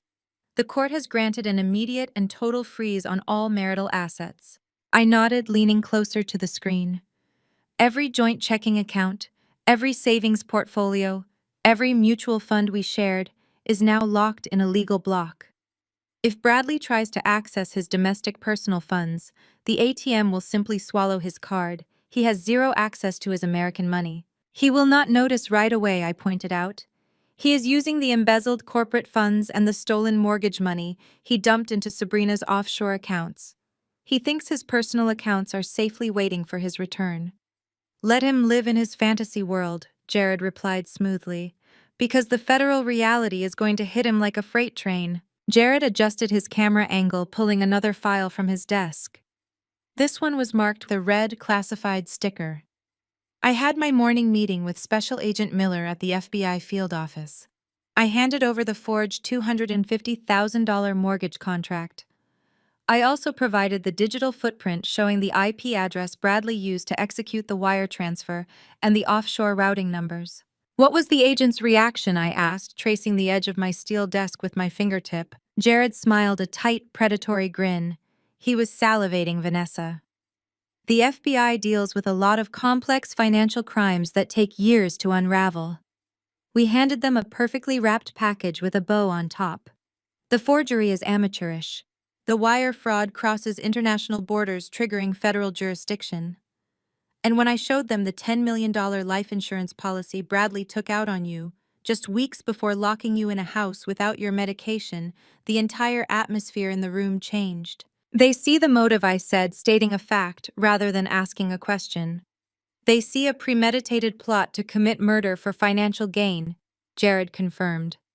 The Bureau is officially opening a federal investigation into Bradley for identity theft, wire fraud, and reckless endangerment. They are currently coordinating with international banking authorities to subpoena the records from Sabrina's bank in the Emirates. I leaned back in my chair, letting the magnitude of what we were accomplishing sink in. Bradley was across the globe, drinking expensive liquor and buying designer watches. He had absolutely no idea that a team of federal agents in dark suits was currently mapping out the exact dimensions of his prison cell. The split-screen narrative of my days became a routine. I would wake up in my vault, eat my emergency rations, and log on to the satellite network. I would watch Courtney post videos of them dining at the Burj Al Arab. I would watch Patricia showing off the stolen Hermes scarf, pretending she had bought it at a luxury boutique in the Dubai Mall. I watched Sabrina post apartment tours of the penthouse that my stolen equity had paid for. They were floating on a cloud of absolute arrogance. Meanwhile, my side of the screen was a relentless drumbeat of legal destruction. Jared was a maestro conducting a symphony of ruin. He sent me daily updates as the invisible snare tightened around my husband's life. On day 10, Jared successfully lobbied the insurance underwriter. He presented them with the evidence that Bradley had actively endangered the life of the insured party. The $10 million policy was instantly voided. The massive cash premium Bradley had paid upfront to secure the policy was seized by the Insurance Fraud Division, pending the federal investigation. Bradley's ultimate payday was vaporized with a single keystroke. On day 15, the subprime lender who issued the forged mortgage was notified by the FBI. The bank immediately panicked. They realized they had issued $250,000 against a property owned by a blind LLC without the actual owner's consent. They instantly declared the loan in default. They slapped a massive lien on Bradley's personal credit profile, driving his credit score into the ground. He was now officially a massive liability to every financial institution on the planet. On day 20, I watched a live stream Sabrina posted from a luxury desert safari. Bradley was riding a dune buggy, kicking up sand and laughing wildly into the camera. He looked so carefree. He looked like a man who had successfully beaten the system. He had discarded his sick wife, secured a gorgeous young mistress, and bought a penthouse in the sky. He thought he was untouchable. I hit a button on my keyboard, saving the video to my growing archive of evidence. "Enjoy the sand, Bradley," I whispered to the empty vault. "Because you are going to be staring at concrete walls for the rest of your natural life." The contrast between their celebration and my retaliation was stark. They were loud, public, and sloppy. They left a digital trail a mile wide, documenting every lavish expense and every cruel comment. I was silent, invisible, and precise. I operated from the shadows, pulling the strings of the judicial system without making a single sound. Jared called me on the satellite line late on day 22. The connection crackled slightly before his voice came through sharp and clear. "The federal grand jury just convened, Vanessa." Agent Miller fast-tracked the evidence.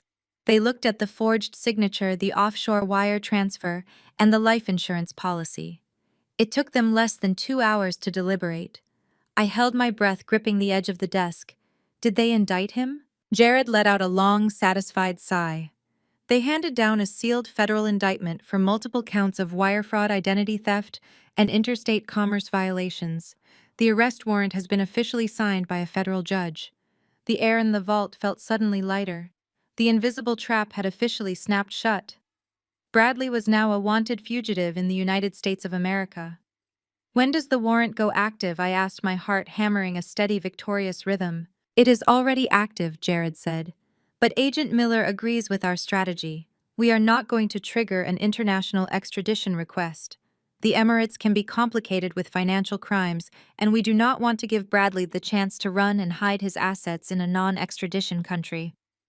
We wait for him to come to us. He lands at John F. Kennedy International Airport on day 31. I said, pulling up his leaked flight itinerary on my screen.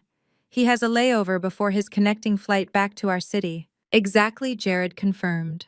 The second his passport is scanned by Customs and Border Protection, the system will flag the federal warrant. But Agent Miller is arranging a special welcoming committee. They are not going to arrest him at the border. They are going to let him board his connecting flight. They want him to walk right up to your front door. They want to catch him in the act of returning to the scene of the crime, I realized. They want to see his reaction when he opens the door expecting to find a body. It shows consciousness of guilt, Jared explained. It is the final nail in his coffin. Vanessa, we have everything locked down. His personal assets are frozen. His life insurance payout is voided. His federal arrest warrant is signed and waiting. We have legally dismantled his entire life. I looked at the left side of my monitor. Courtney had just posted a new photo. It was the three of them, Bradley, Patricia, and Courtney, standing in front of a massive fountain, holding shopping bags. The caption read, "Only 9 days left in paradise. Cannot wait to get back to reality." I smiled, staring at Bradley's smug face. "You have no idea what reality is waiting for you," I said to the glowing screen. The silent erasure of my husband was complete. He was a ghost walking around in expensive clothes. He had no money, no credit, no future, and no freedom. He just did not know it yet. The trap was set and buried under the sand. Now all I had to do was wait for him to take the final step. I closed the social media tab, plunging his smiling face into darkness. I had a house to empty. I stepped out of the vault and into the stifling heat of the main house. The air was still thick and oppressive, but it no longer felt like a tomb. It felt like a stage waiting to be reset. I walked straight to the central smart home panel in the hallway. Using the master override codes I had secured years ago, I completely wiped Bradley's administrative access. I deleted his user profile, locked out his remote app, and severed his connection to the internal network. Then I pressed a single button on the screen. The house shuddered as the central air conditioning roared back to life. The heavy electronic deadbolts disengaged with a synchronized mechanical clunk. The lights flickered on, banishing the shadows that Bradley had hoped would hide my demise. The house was mine again. I walked back to my laptop and pulled up the legal documents Jared had prepared. The fast-tracked eviction notice was a thing of absolute beauty. Under Washington state law, standard evictions could take months. But Jared had utilized a specific clause regarding criminal endangerment and felony activity on a leased premises. Because Bradley had used the property's address to commit wire fraud and forgery, the judge had granted an immediate emergency eviction order. Vanguard Historical Preservation LLC was officially reclaiming its asset. Bradley, Patricia, and Courtney were no longer residents. They were trespassers, and trespassers do not get to keep their belongings in my home. At precisely 8 o'clock the next morning, a fleet of sleek white trucks pulled into my driveway. I had not hired a standard moving company. I hired a premium white glove estate relocation service. They were expensive, discreet, and incredibly efficient. A team of 6 professionals in uniform polo shirts stood in my foyer waiting for my instructions. "Clear out the master bedroom closet," I told the foreman, handing him a detailed floor plan. "Then proceed to the 2 guest suites on the east wing. I want every item of clothing, every piece of jewelry, every golf club, and every pair of shoes belonging to the tenants boxed up. Leave nothing but the bare walls and the fixtures." I stood in the hallway with a cup of hot tea and watched the systematic erasure of my in-laws. It was profoundly satisfying. The movers worked with mechanical precision. I watched them march into the guest rooms where Patricia and Courtney had set up their staging areas before the Dubai trip. They had moved boxes of their high-end seasonal clothing, their tacky, oversized jewelry, and their ridiculous luxury accessories into my house because they wanted to pack straight from here. They treated my home like their personal storage facility and free hotel. Now their prized possessions were being unceremoniously dumped into heavy cardboard boxes. I watched a mover wrap Patricia's gaudy fur coats in industrial plastic. I watched another drop Courtney's collection of designer heels into a large plastic bin. These were the same women who had invaded my personal closet and stolen my vintage bags while I lay burning with a fever. They had laughed about my lack of style while stuffing their stolen goods into their totes. There is a unique kind of poetry in watching someone's entire physical existence being boxed up and carried out the front door. The movers dismantled Bradley's massive collection of tailored suits. They took his expensive watches, his humidor full of imported cigars, and his custom golf clubs. They stripped the master bathroom of his imported colognes and grooming products. Every trace of his vanity was sealed behind brown packing tape. "Where is the destination address for this load?" the foreman asked, handing me a clipboard with the manifest. I gave him an address on the far industrial edge of the city. It was a bleak, depressing cinder block storage facility nestled between a waste management plant and an abandoned strip mall. It was the cheapest, most rundown unit Jared could find on such short notice. There was no premium security. There was no climate control. The summer heat would bake the corrugated metal roof, turning the inside of the unit into a sweltering oven. The winter frost would seep through the concrete floors. I paid for exactly 1 month of rent in advance. When the 31 days were up, the storage facility would slap a padlock on the rolling door and auction off their designer clothes to the highest bidder. Bradley, Patricia, and Courtney would return from Dubai with nothing but the luggage they carried onto the plane.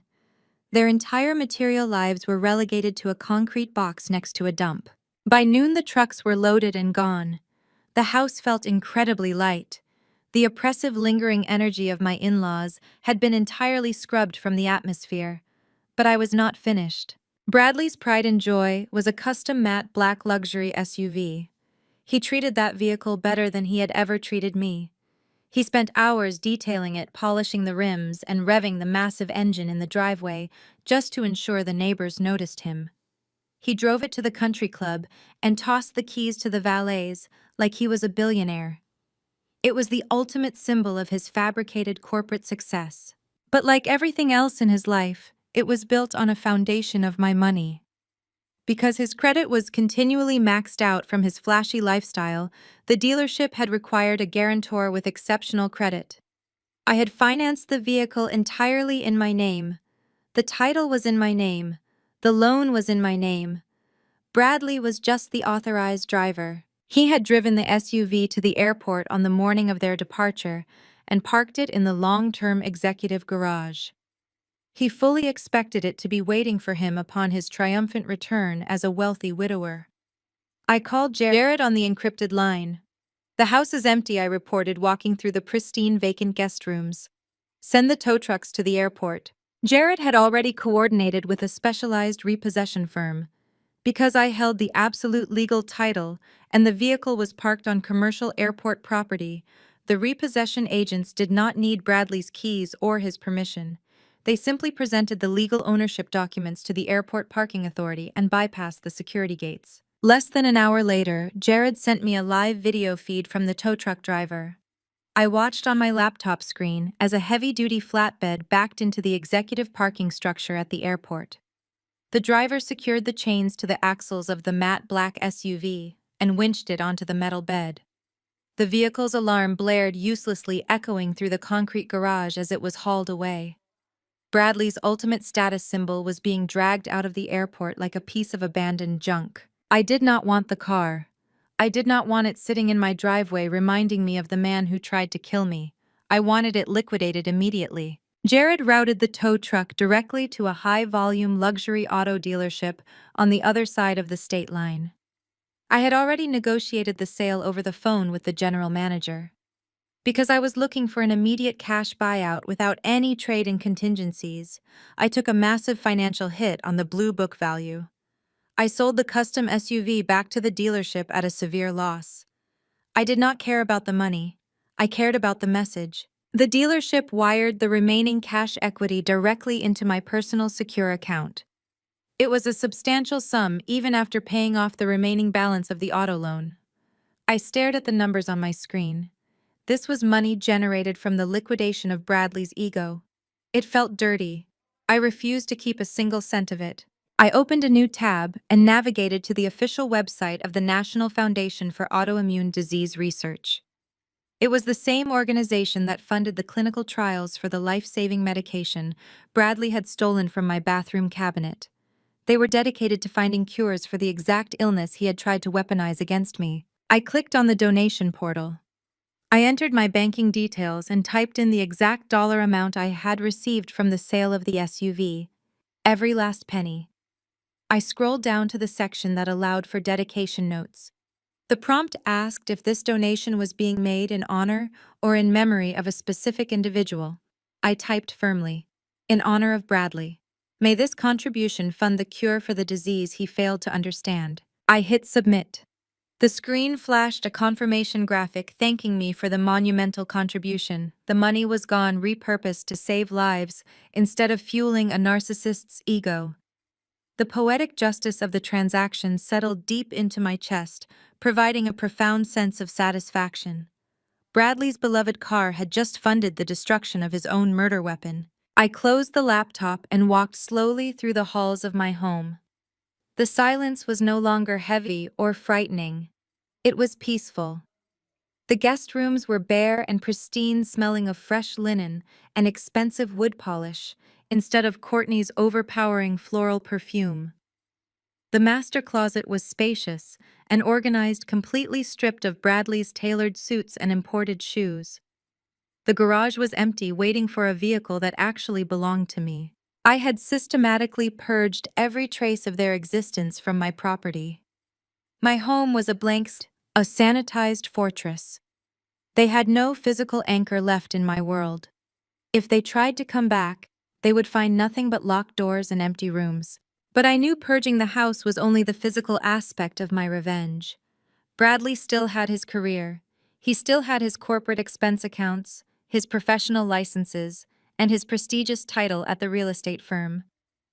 I was still walking around Dubai swiping his company card to buy expensive dinners for Sabrina, believing his professional identity made him invincible. I thought he was a titan of industry. It was time to show his board of directors exactly what kind of thief they had employed. I walked back into the vault and sat down at the steel desk. The physical purge was complete. Now it was time to cut the corporate cord. I opened the encrypted file Jared had sent earlier, containing the raw data of Bradley's corporate embezzlement. Bradley worked for Vanguard in Sterling, one of the most prestigious commercial real estate brokerages on the West Coast. His position gave him access to massive escrow accounts and operational expense lines intended for staging multi-million-dollar commercial properties. He abused that trust with staggering incompetence. I analyzed the transaction logs tracking the digital footprints he thought he had cleverly hidden. He had created a dummy vendor corporation called Horizon Holdings. It was a poorly disguised shell company, registered to a registered agent service in Delaware. He had authorized a $30,000 payment to Horizon Holdings under the guise of an international marketing retainer for a fictional commercial development. The funds were then immediately pushed through a wire transfer to the exact same Dubai bank account that held my stolen mortgage equity. I used his employer's money to pay the initial earnest deposit on Sabrina's luxury penthouse. I began compiling the dossier. I did not write a long emotional letter. Corporate boards do not respond to emotion or personal marital drama. They respond to liability and the threat of federal indictment. I created a pristine, sterile PDF document designed to trigger a maximum corporate panic response. On the first page, I placed the internal expense authorization bearing his digital signature.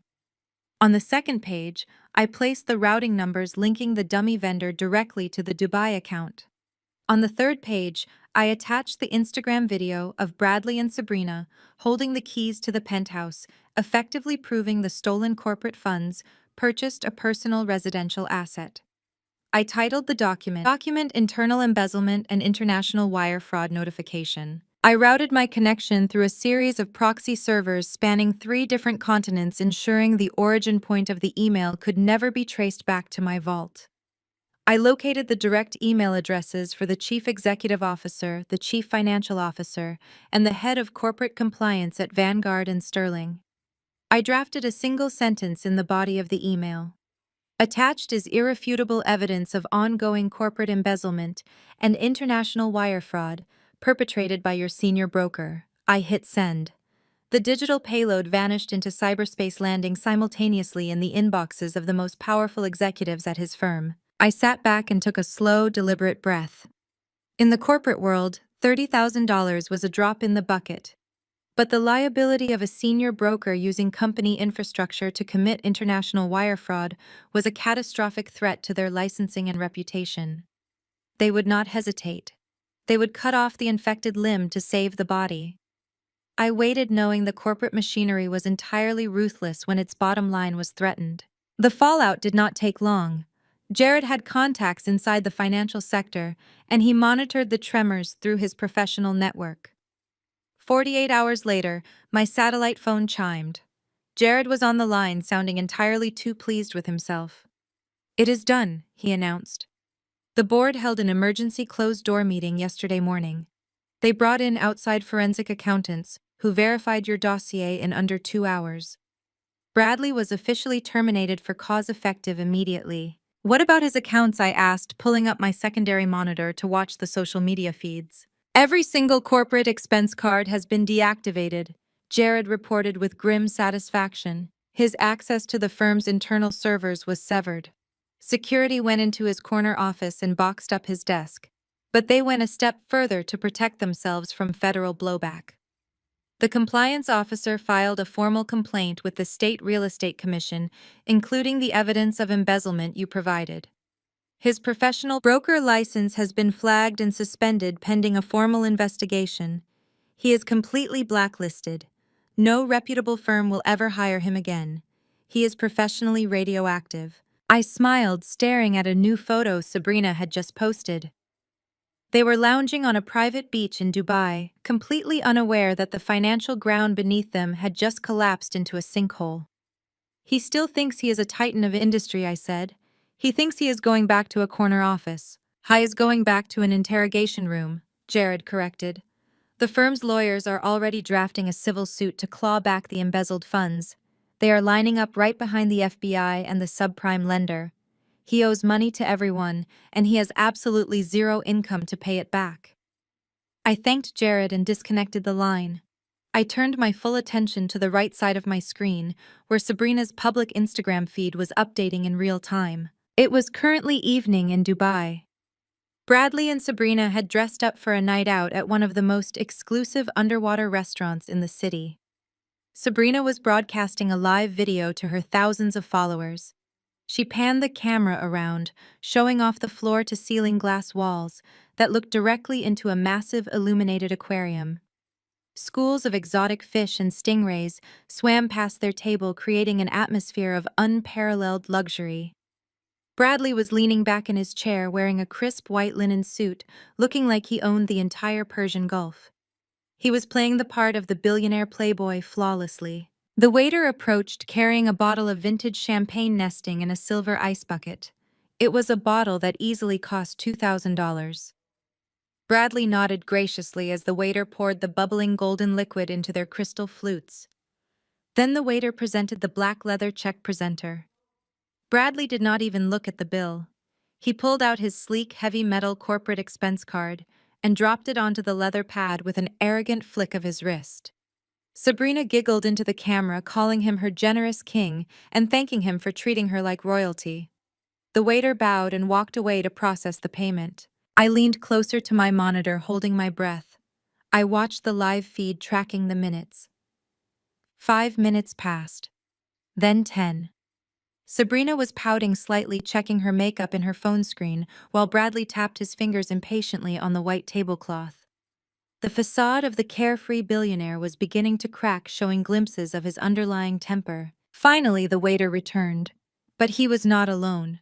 The restaurant manager was walking beside him holding the leather folder. The manager leaned down and whispered something quietly into Bradley's ear. I watched the color rapidly drain from Bradley's tanned face. He snatched the metal corporate card from the folder, looking at it as if it had suddenly caught fire. He argued with the manager, his face flushing a deep, angry red. I could not hear his exact words over the ambient music of the restaurant, but his aggressive hand gestures made it clear he was blaming the restaurant for a faulty machine. He pulled out his personal credit card, the one tied to our now frozen marital assets, and shoved it into the manager's hand. The manager walked away looking highly skeptical. Sabrina turned the camera slightly away from Bradley, clearly embarrassed by the public confrontation, but she kept the live feed running. 2 minutes later, the manager returned, shaking his head. He placed the personal credit card back on the table. That card was declined too. The marital asset freeze Jared had executed was absolute and uncompromising. Bradley frantically patted his pockets, searching for another option. He had none. He had liquidated all his cash into the offshore account, which was tied up in the condo purchase. He was sitting in a five-star restaurant with a $2,000 bottle of open champagne, and he had absolutely zero purchasing power. I watched with profound satisfaction as Bradley was forced to turn to his 26-year-old mistress. He leaned over and whispered frantically to her. Sabrina's face contorted in shock and disgust. She argued back, shaking her head. Bradley pleaded, gesturing to the waiting manager and the other wealthy diners who were beginning to stare. Reluctantly, with a look of pure humiliation, Sabrina opened her designer purse and handed her own credit card to the manager to cover the exorbitant bill. She abruptly ended the live broadcast, the screen going completely dark. I let out a sharp laugh that echoed off the cold steel walls of the vault. The illusion of his infinite wealth was dead. He was stranded halfway across the world, stripped of his career, stripped of his finances, and stripped of his dignity, in front of the woman he had stolen my money to impress. The financial drought had officially begun, and his pristine, perfect trap was waiting for him back home. I woke up on the morning of day 30 inside the vault. For the first time in a month, I did not feel the lingering exhaustion of my illness. My blood was fully oxygenated, and my immune system was perfectly balanced. The emergency medications had done their job, but the absolute absence of stress had been the true cure. I stepped out of the hidden library door and walked into the main house. The air was cool, crisp, and completely free of the toxic energy that had suffocated me for years. I took a deep breath, letting it fill my lungs completely. I was not the dying woman crawling across the bathroom floor anymore. I was a weapon forged in the very fire Bradley had ignited to burn me alive. The transformation was not just physical, it was deeply psychological. I had shed the identity of the compliant, quiet wife. I had hired a team of industrial cleaners to scrub the property from top to bottom. They arrived at 8 in the morning and spent 6 grueling hours sanitizing every square inch of the estate. They steam cleaned the carpets, polished the hardwood floors until they gleamed like glass, and wiped down the baseboards. I instructed them to pay special attention to the guest rooms where Patricia and Courtney had stayed. I wanted the smell of their heavy, overwhelming floral perfumes entirely eradicated from the drywall. By mid-afternoon, the house smelled of fresh lemon and expensive wood polish. It was a blank canvas. It was a pristine, elegant stage waiting for the final act of a highly anticipated play. I needed the environment to reflect my absolute control. I walked into the massive living area and began to arrange the furniture. I did not want the room to look cozy or welcoming. I wanted it to look like an interrogation room inside a corporate boardroom. I pushed the soft plush sofas to the perimeter of the room, clearing the center space. I dragged the heavy oak dining table directly into the middle of the room, positioning it perfectly under the modern geometric chandelier. I placed one high-backed black leather chair on my side of the table. I placed 3 simple wooden dining chairs on the opposite side. There would be no comfort for them here.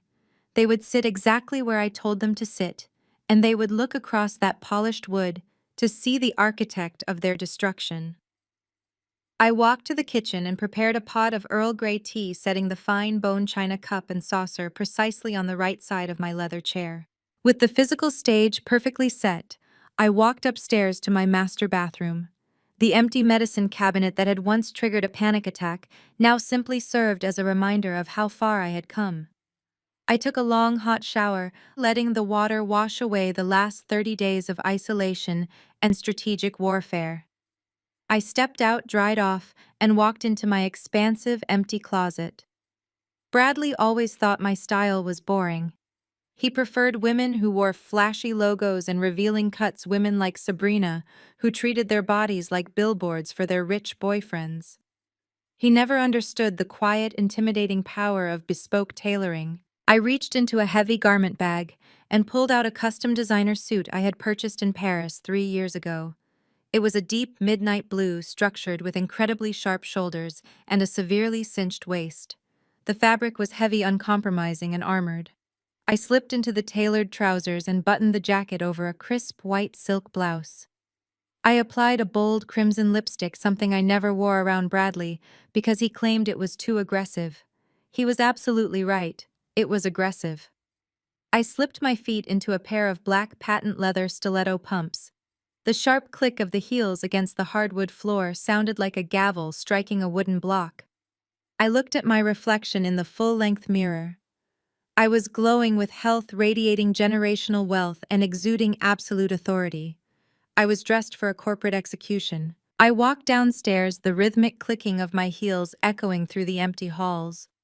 I took my seat at the head of the oak dining table. I opened my laptop, connecting to the encrypted satellite network one last time. Jared was already waiting in the secure video chat. He was sitting in his downtown office, looking remarkably relaxed for a man holding a legal detonator. "The house is ready," I announced, looking straight into the camera lens. Jared smiled, holding up a thick stack of legal documents bound in heavy blue folders. "And so is the paperwork. I have the finalized eviction order signed and stamped by the municipal judge. I have the certified copy of the true LLC property deed proving Vanguard Historical Preservation holds absolute unencumbered ownership of the estate. I have the voided $10 million life insurance policy paperwork from the underwriter. And I have the printed transaction logs proving beyond a shadow of a doubt that Bradley committed federal wire fraud to fund those offshore accounts." I listened to the satisfying sound of the heavy paper shuffling over the laptop speakers. "What is the status of the federal agents?" I asked, keeping my voice perfectly level. Jared tapped a finger against his desk.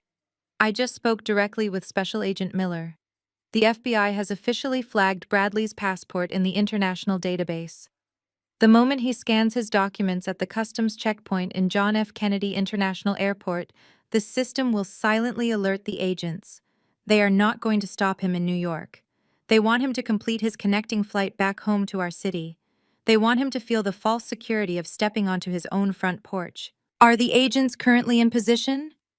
I asked, my eyes narrowing as I calculated the final timeline. Jared nodded slowly. "They are moving in right now, Vanessa. I want these documents perfectly aligned on the table I instructed." Bradley operates entirely on visual dominance. When he sees official government seals and federal letterheads, his entire psychological defense mechanism will short-circuit immediately. Jared arranged the paperwork into 3 distinct piles, holding them up to the camera to show me the meticulous organization. "We have the financial fraud evidence on the left, the property eviction in the middle, and the life insurance cancellation on the right. It is an absolute buffet of ruin, Vanessa." I leaned back in my leather chair, crossing my legs. "And Patricia and Courtney?" I asked. "What is their exact status right now?" "Because they received physical luxury goods, purchased with the stolen funds, and because Patricia allowed Bradley to route the embezzled corporate money through her domestic holding accounts before bouncing it overseas, they are officially classified as accessories to federal wire fraud," Jared explained with a sharp grin. "Their bank accounts were frozen at noon today by federal order. Their credit cards will decline the moment they try to buy a bottle of water at the airport terminal. They are returning to America with absolutely nothing to their names but the heavy luggage in their hands." I thanked Jared and closed the laptop, leaving the screen completely black. The afternoon sun was beginning to dip below the horizon, casting long, dramatic shadows across the polished oak table. I stood up and walked to the large bay window facing the quiet suburban street. The neighborhood was completely silent, bathed in the golden hour light of late summer. I watched a sleek black unmarked Suburban turn onto the street. It moved slowly and deliberately, avoiding any sudden movements. It did not park in my driveway. Instead, it pulled smoothly into the neighbor's driveway across the street, parking completely out of direct sight from my front porch. A second black Suburban followed, parking silently behind the first. The windows were heavily tinted, hiding the federal occupants inside. Special Agent Miller and his team had arrived. They were establishing their tactical perimeter, setting the physical trap to complement the massive legal one I had built. They would wait there all night in the dark if they had to. They were incredibly patient hunters. I let the heavy curtain fall back into place, closing out the neighborhood and isolating my fortress. I walked back to the center of the living room and surveyed my meticulous work. The house was flawlessly spotless. The lighting was perfectly calibrated to cast an intimidating glow over the dining table. The legal documents were ready to be deployed. The federal agents were holding their positions outside the property line. The stage was immaculately set for the final act of this tragedy. Bradley, Patricia, and Courtney were currently high in the air, flying first class over the Atlantic Ocean. They were drinking complimentary champagne and looking forward to the tragic performance they had rehearsed for an entire month. Bradley was mentally preparing his fake tears. He was practicing the exact pitch of his devastated voice when he would call the police to report finding my decaying body.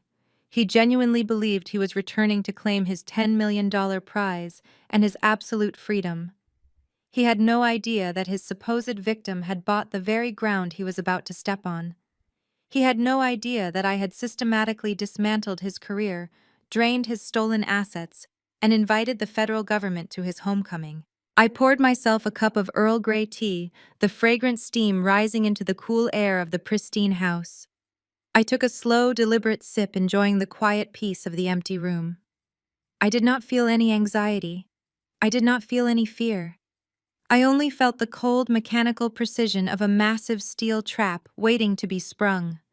Tomorrow morning, the front door would unlock. The villains would walk proudly into their meticulously crafted demise. And I would be sitting right here, ready to watch their entire world burn to the ground. The morning sun cast long shadows across the manicured lawn as I sat perfectly still at the head of the dining table. My eyes were fixed on the live feed from the exterior security cameras displayed on my laptop screen. It was exactly 9 o'clock in the morning on day 31. The trap was fully armed. A black luxury SUV pulled onto our quiet suburban street. It glided smoothly past the unmarked federal vehicles hidden in the neighbor's driveway and rolled to a stop right in front of my house. The doors opened and the performance began. Bradley stepped out of the vehicle first. He was wearing a crisp white linen shirt and designer sunglasses, looking deeply tanned and thoroughly rested. He stretched his arms over his head, relishing the cool morning air. Patricia emerged from the back seat, dragging a massive Louis Vuitton trunk onto the pavement. Courtney followed closely behind her, wearing the exact vintage silk scarf she had stolen from my closet 31 days ago. They were laughing. The sound of their carefree amusement filtered through the high-definition exterior microphones. They were celebrating a successful heist. They were celebrating my murder. I watched the driver help them unload 4 more heavy designer suitcases onto the driveway. Bradley tipped the man generously, waving him off with the arrogance of a newly minted multimillionaire. As the SUV drove away, leaving them alone at the edge of the property, the atmosphere among the three of them abruptly shifted. I zoomed the camera feed in on Bradley's face. He turned to his mother and sister and gave them a sharp nod. The laughter immediately vanished. I watched a chilling psychological transformation take place right before my eyes. Bradley slumped his shoulders forward, mimicking the heavy posture of a burdened man. He removed his expensive sunglasses and rubbed his eyes, dragging his fingers down his face to create a haggard, exhausted appearance. Patricia pressed a tissue to her dry eyes, leaning heavily against Courtney for physical support. They were getting into character. They knew the neighbors might be watching through their blinds. They needed the entire street to see a devoted husband and a concerned family returning home to care for a sick wife.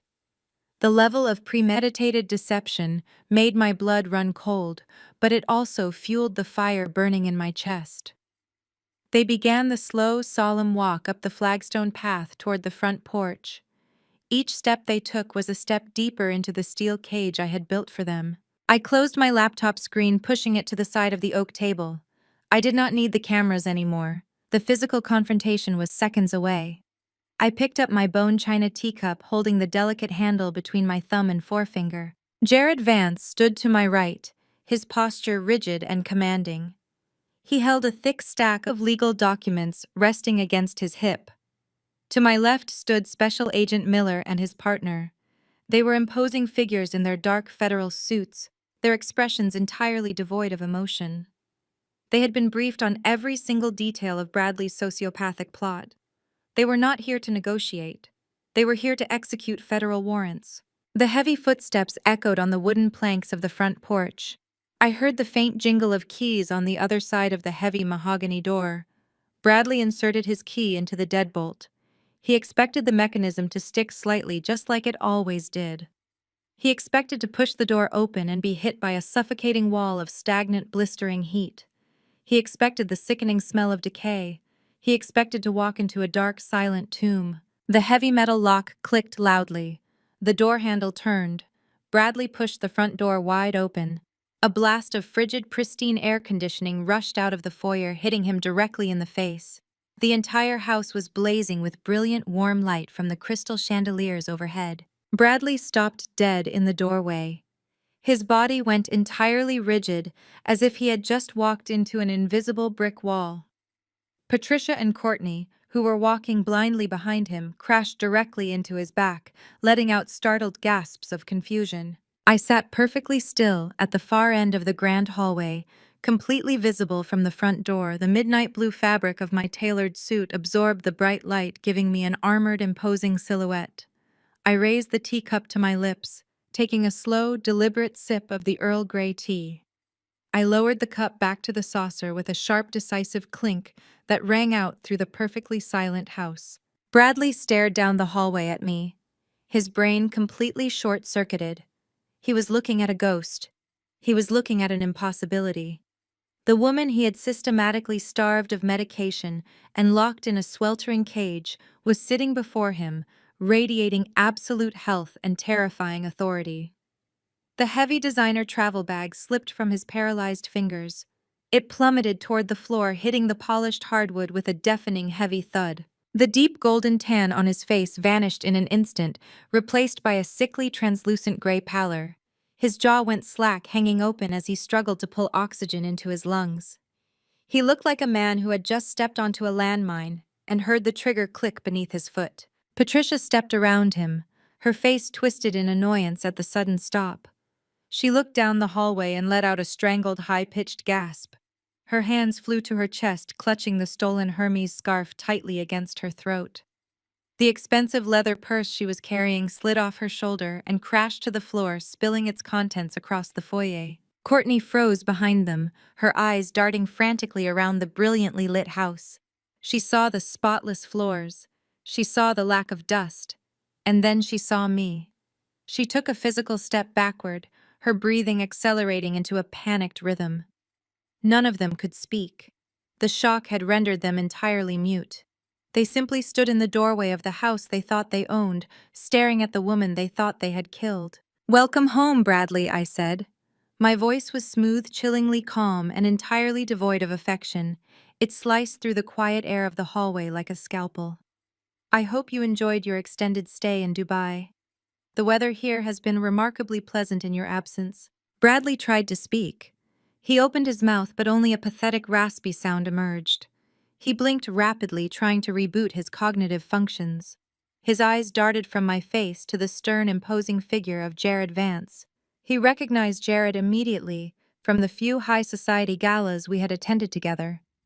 He knew Jared was a ruthless corporate attorney. Then Bradley's panicked gaze shifted to the two men standing on my left. He saw the sharp cut of their dark suits, He saw the coiled muscular tension in their stance.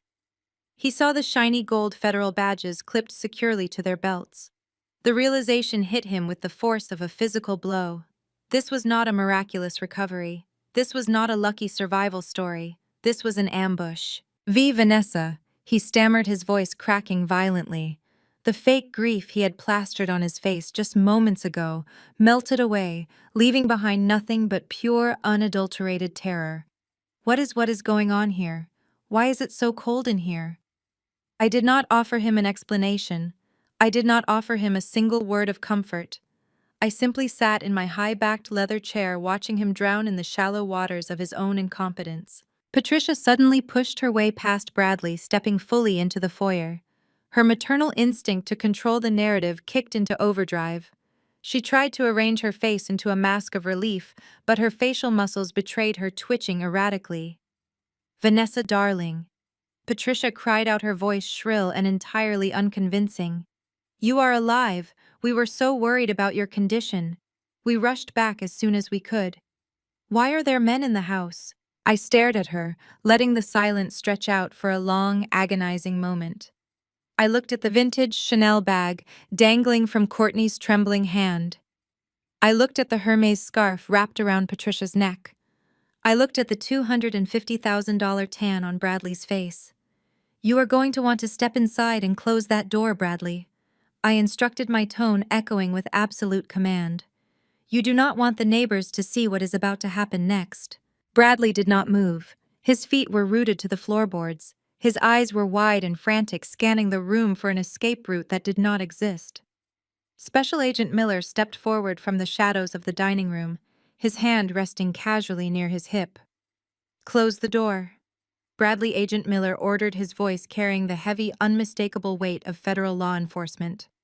"We have a lot of paperwork to discuss, and you are not going anywhere." Bradley reached behind him with a trembling hand, blindly grabbing the brass handle of the heavy mahogany door.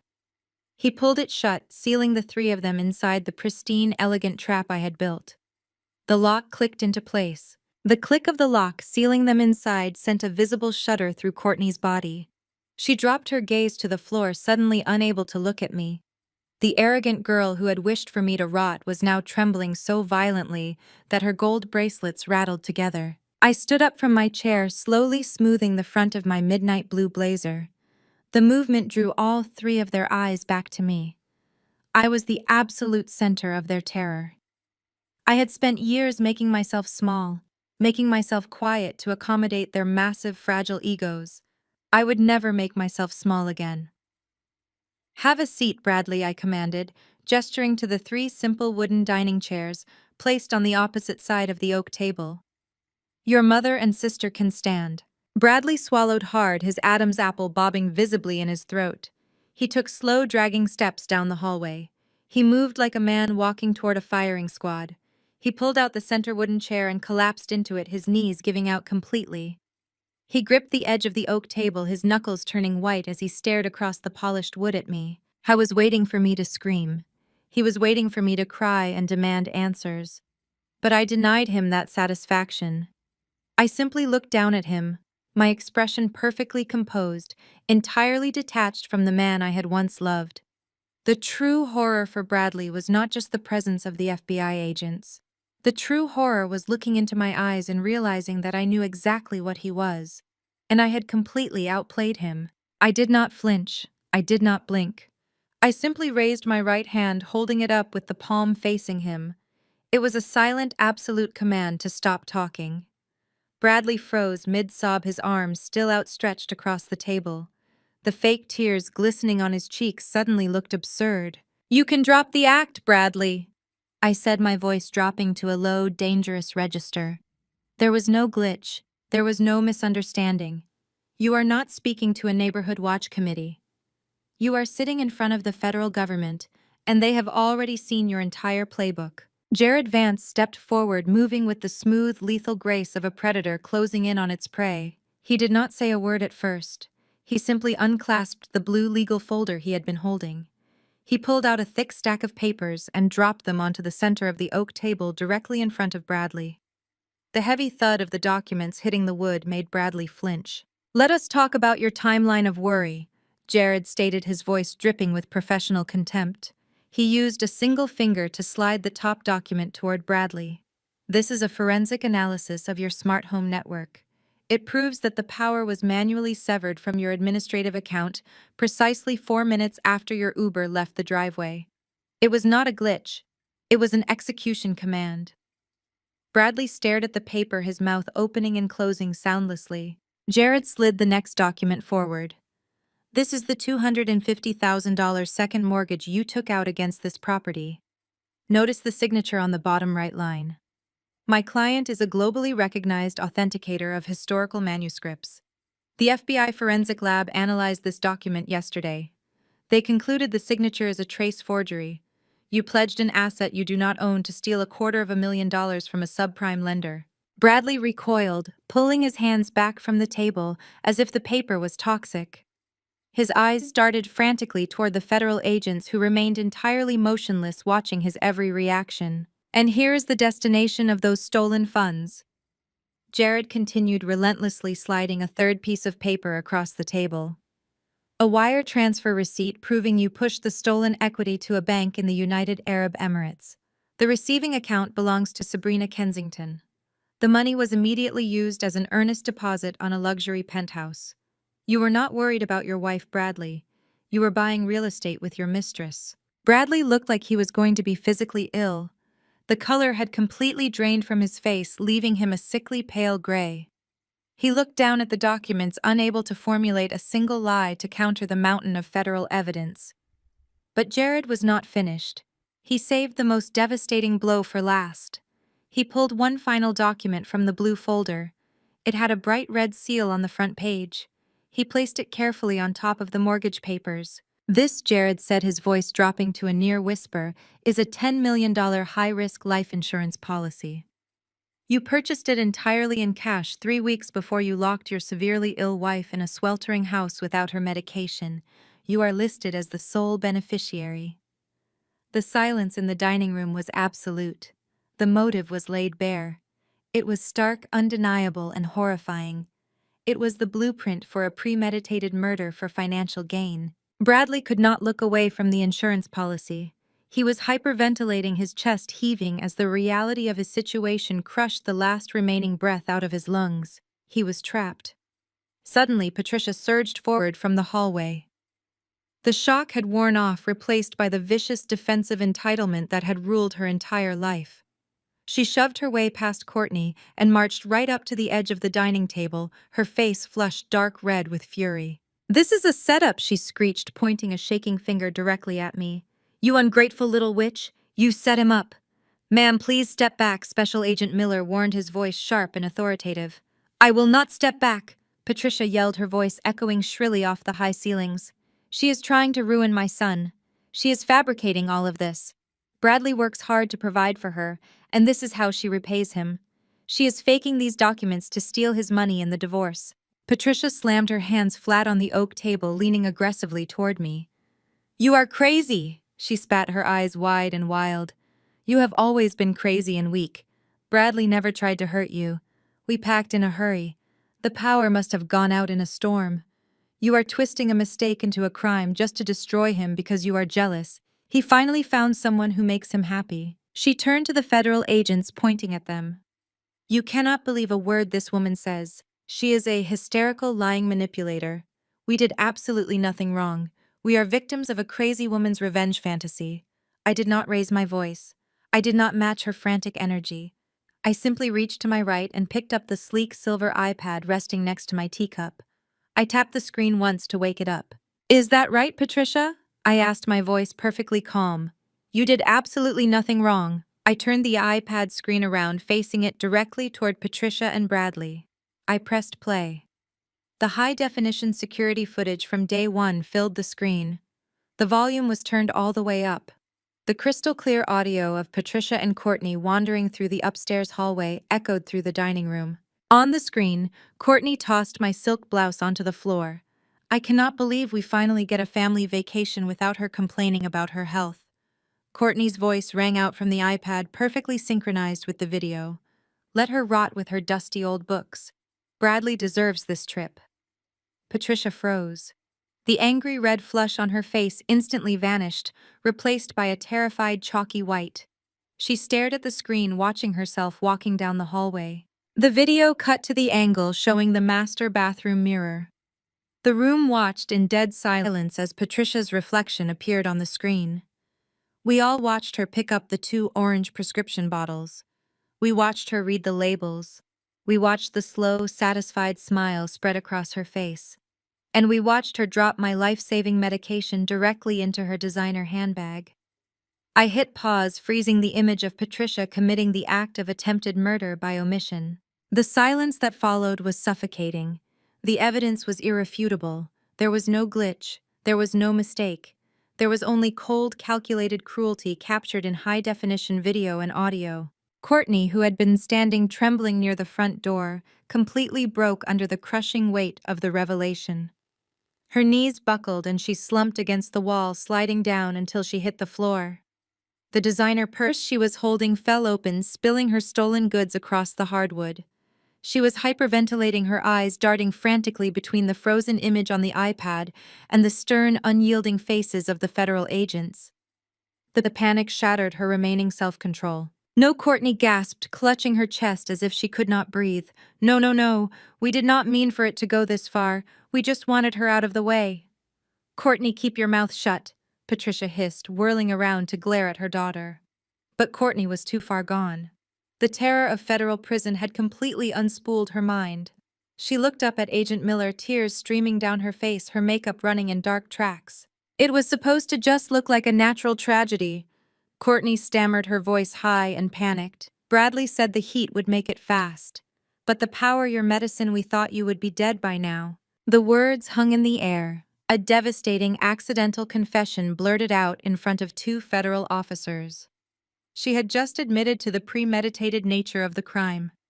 She had just admitted they knew the heat would accelerate my death.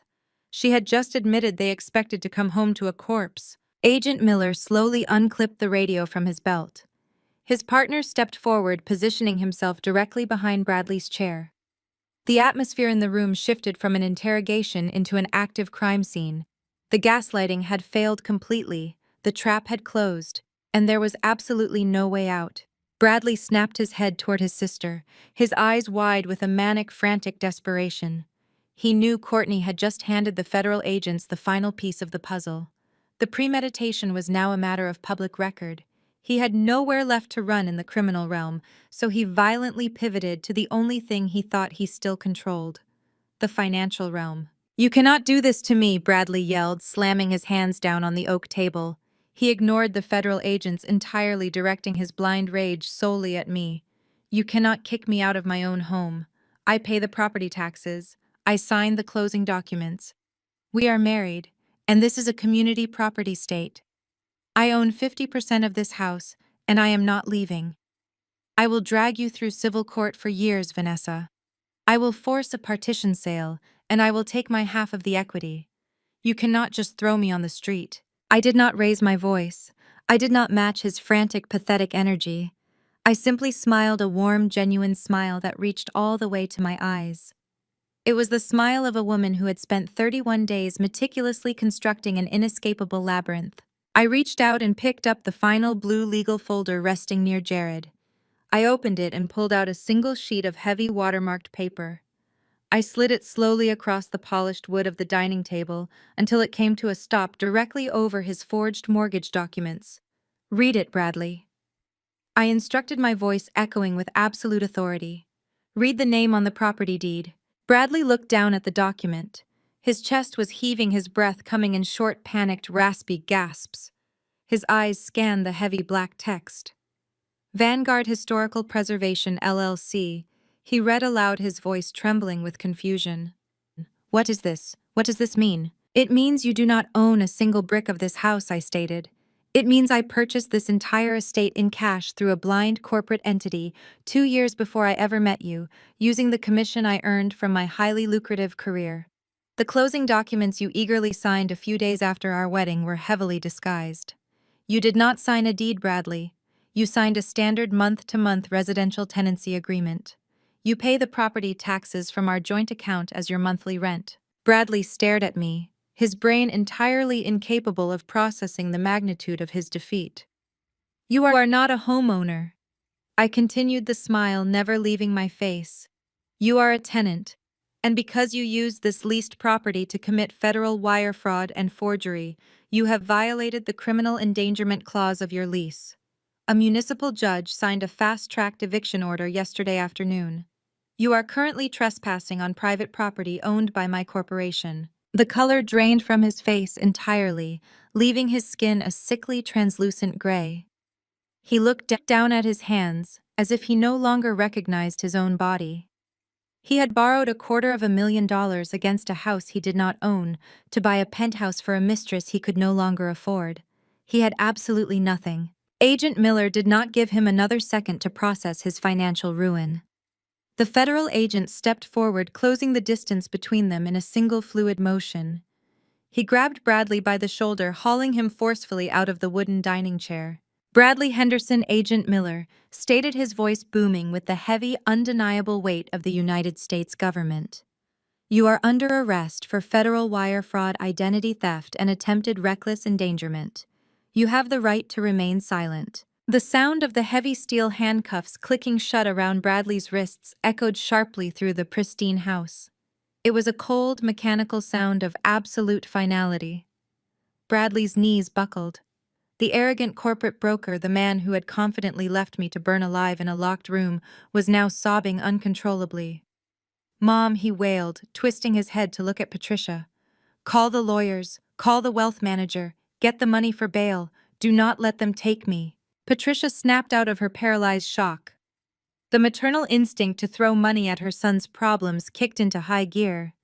She reached frantically into her designer handbag, pulling out her sleek, gold-plated mobile phone. "I am calling the bank right now," she shrieked, her fingers shaking as she tried to unlock the screen. "I will wire whatever it takes. I will hire the best defense team in the country. You are not going to prison, Bradley. I will not let her do this to you." Jared Vance stepped forward smoothly, interposing himself between Patricia and the federal agents. He looked down at her with a predatory, clinical gaze. "I would not bother making that call," Patricia Jared said, his tone dangerously quiet. "Unless you want to hear a customer service representative explain why your routing numbers are returning fatal errors."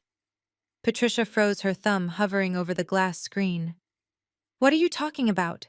She demanded, her voice shrill with rising panic. When Bradley needed to secure the luxury penthouse in Dubai, he did not have the cash for the initial earnest deposit, Jared explained methodically.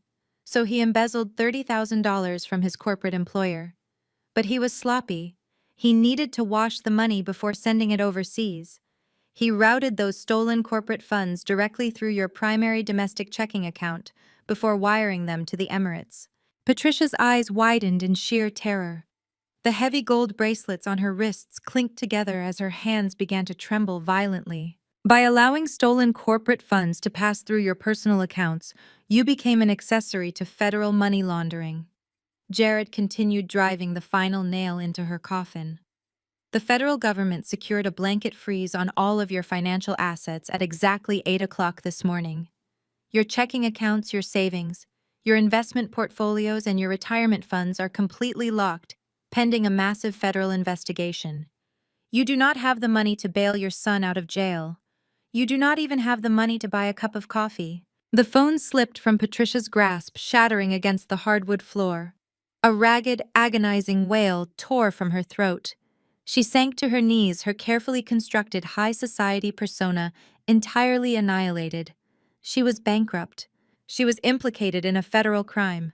And she was watching her golden child being hauled out the front door in steel chains. Agent Miller's partner turned to address Patricia and Courtney.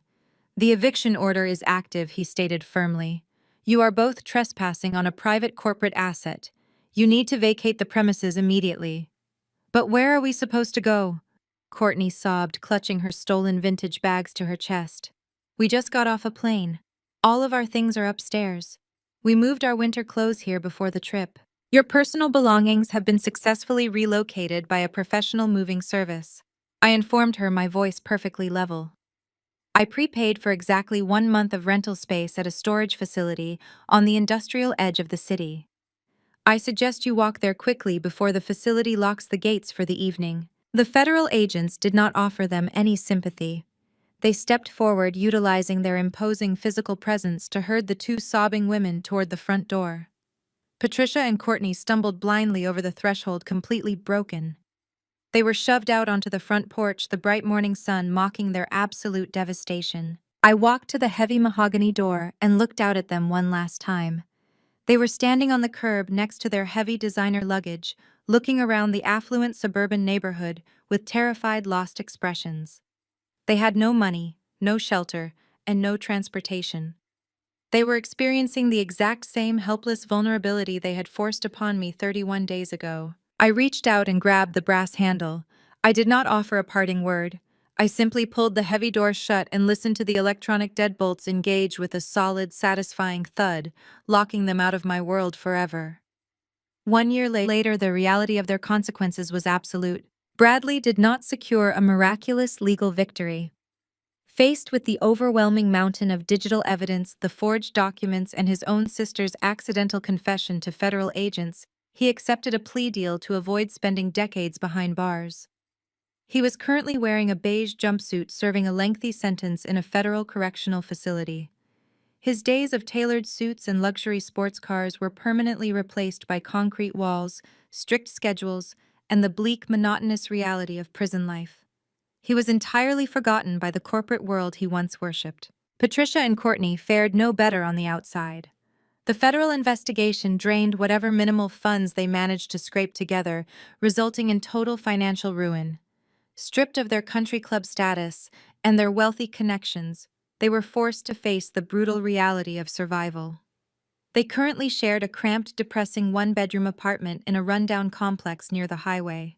To pay off the massive legal debts Bradley had left them with, they both worked grueling shifts at a big box retail store. Patricia spent her days on her swollen, aching feet, unboxing heavy inventory in a dusty back room, her manicured hands permanently ruined by cardboard cuts and harsh labor.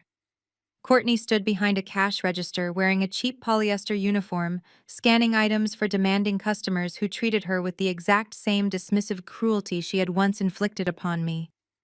They were trapped in a cycle of poverty and exhaustion, their Dubai vacation nothing more than a painful, haunting memory. I was 3,000 miles away, breathing the crisp, elegant air of Paris. The grand auction house in the 8th arrondissement was a sanctuary of hushed wealth and historical reverence.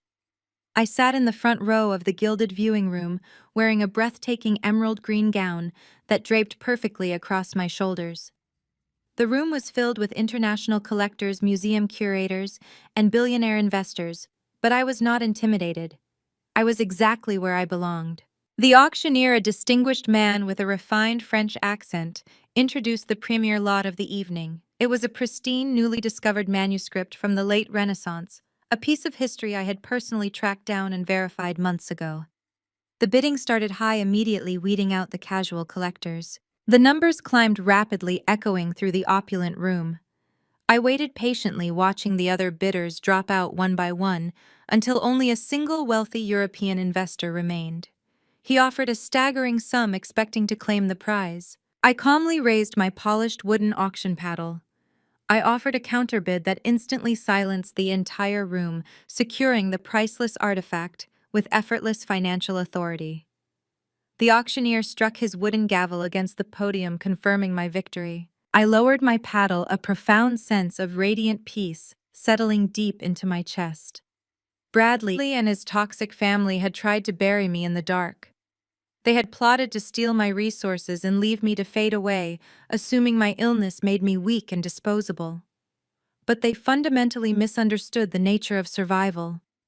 They did not realize that trying to crush me only applied the exact pressure necessary to turn me into a diamond. I stepped out of the auction house and into the cool Parisian night, the sparkling lights of the Eiffel Tower illuminating the city skyline. I was wealthy, I was thriving, and I was completely free. Their greed had built the very cages they would rot in for the rest of their miserable lives, and I was too busy making history to ever look back.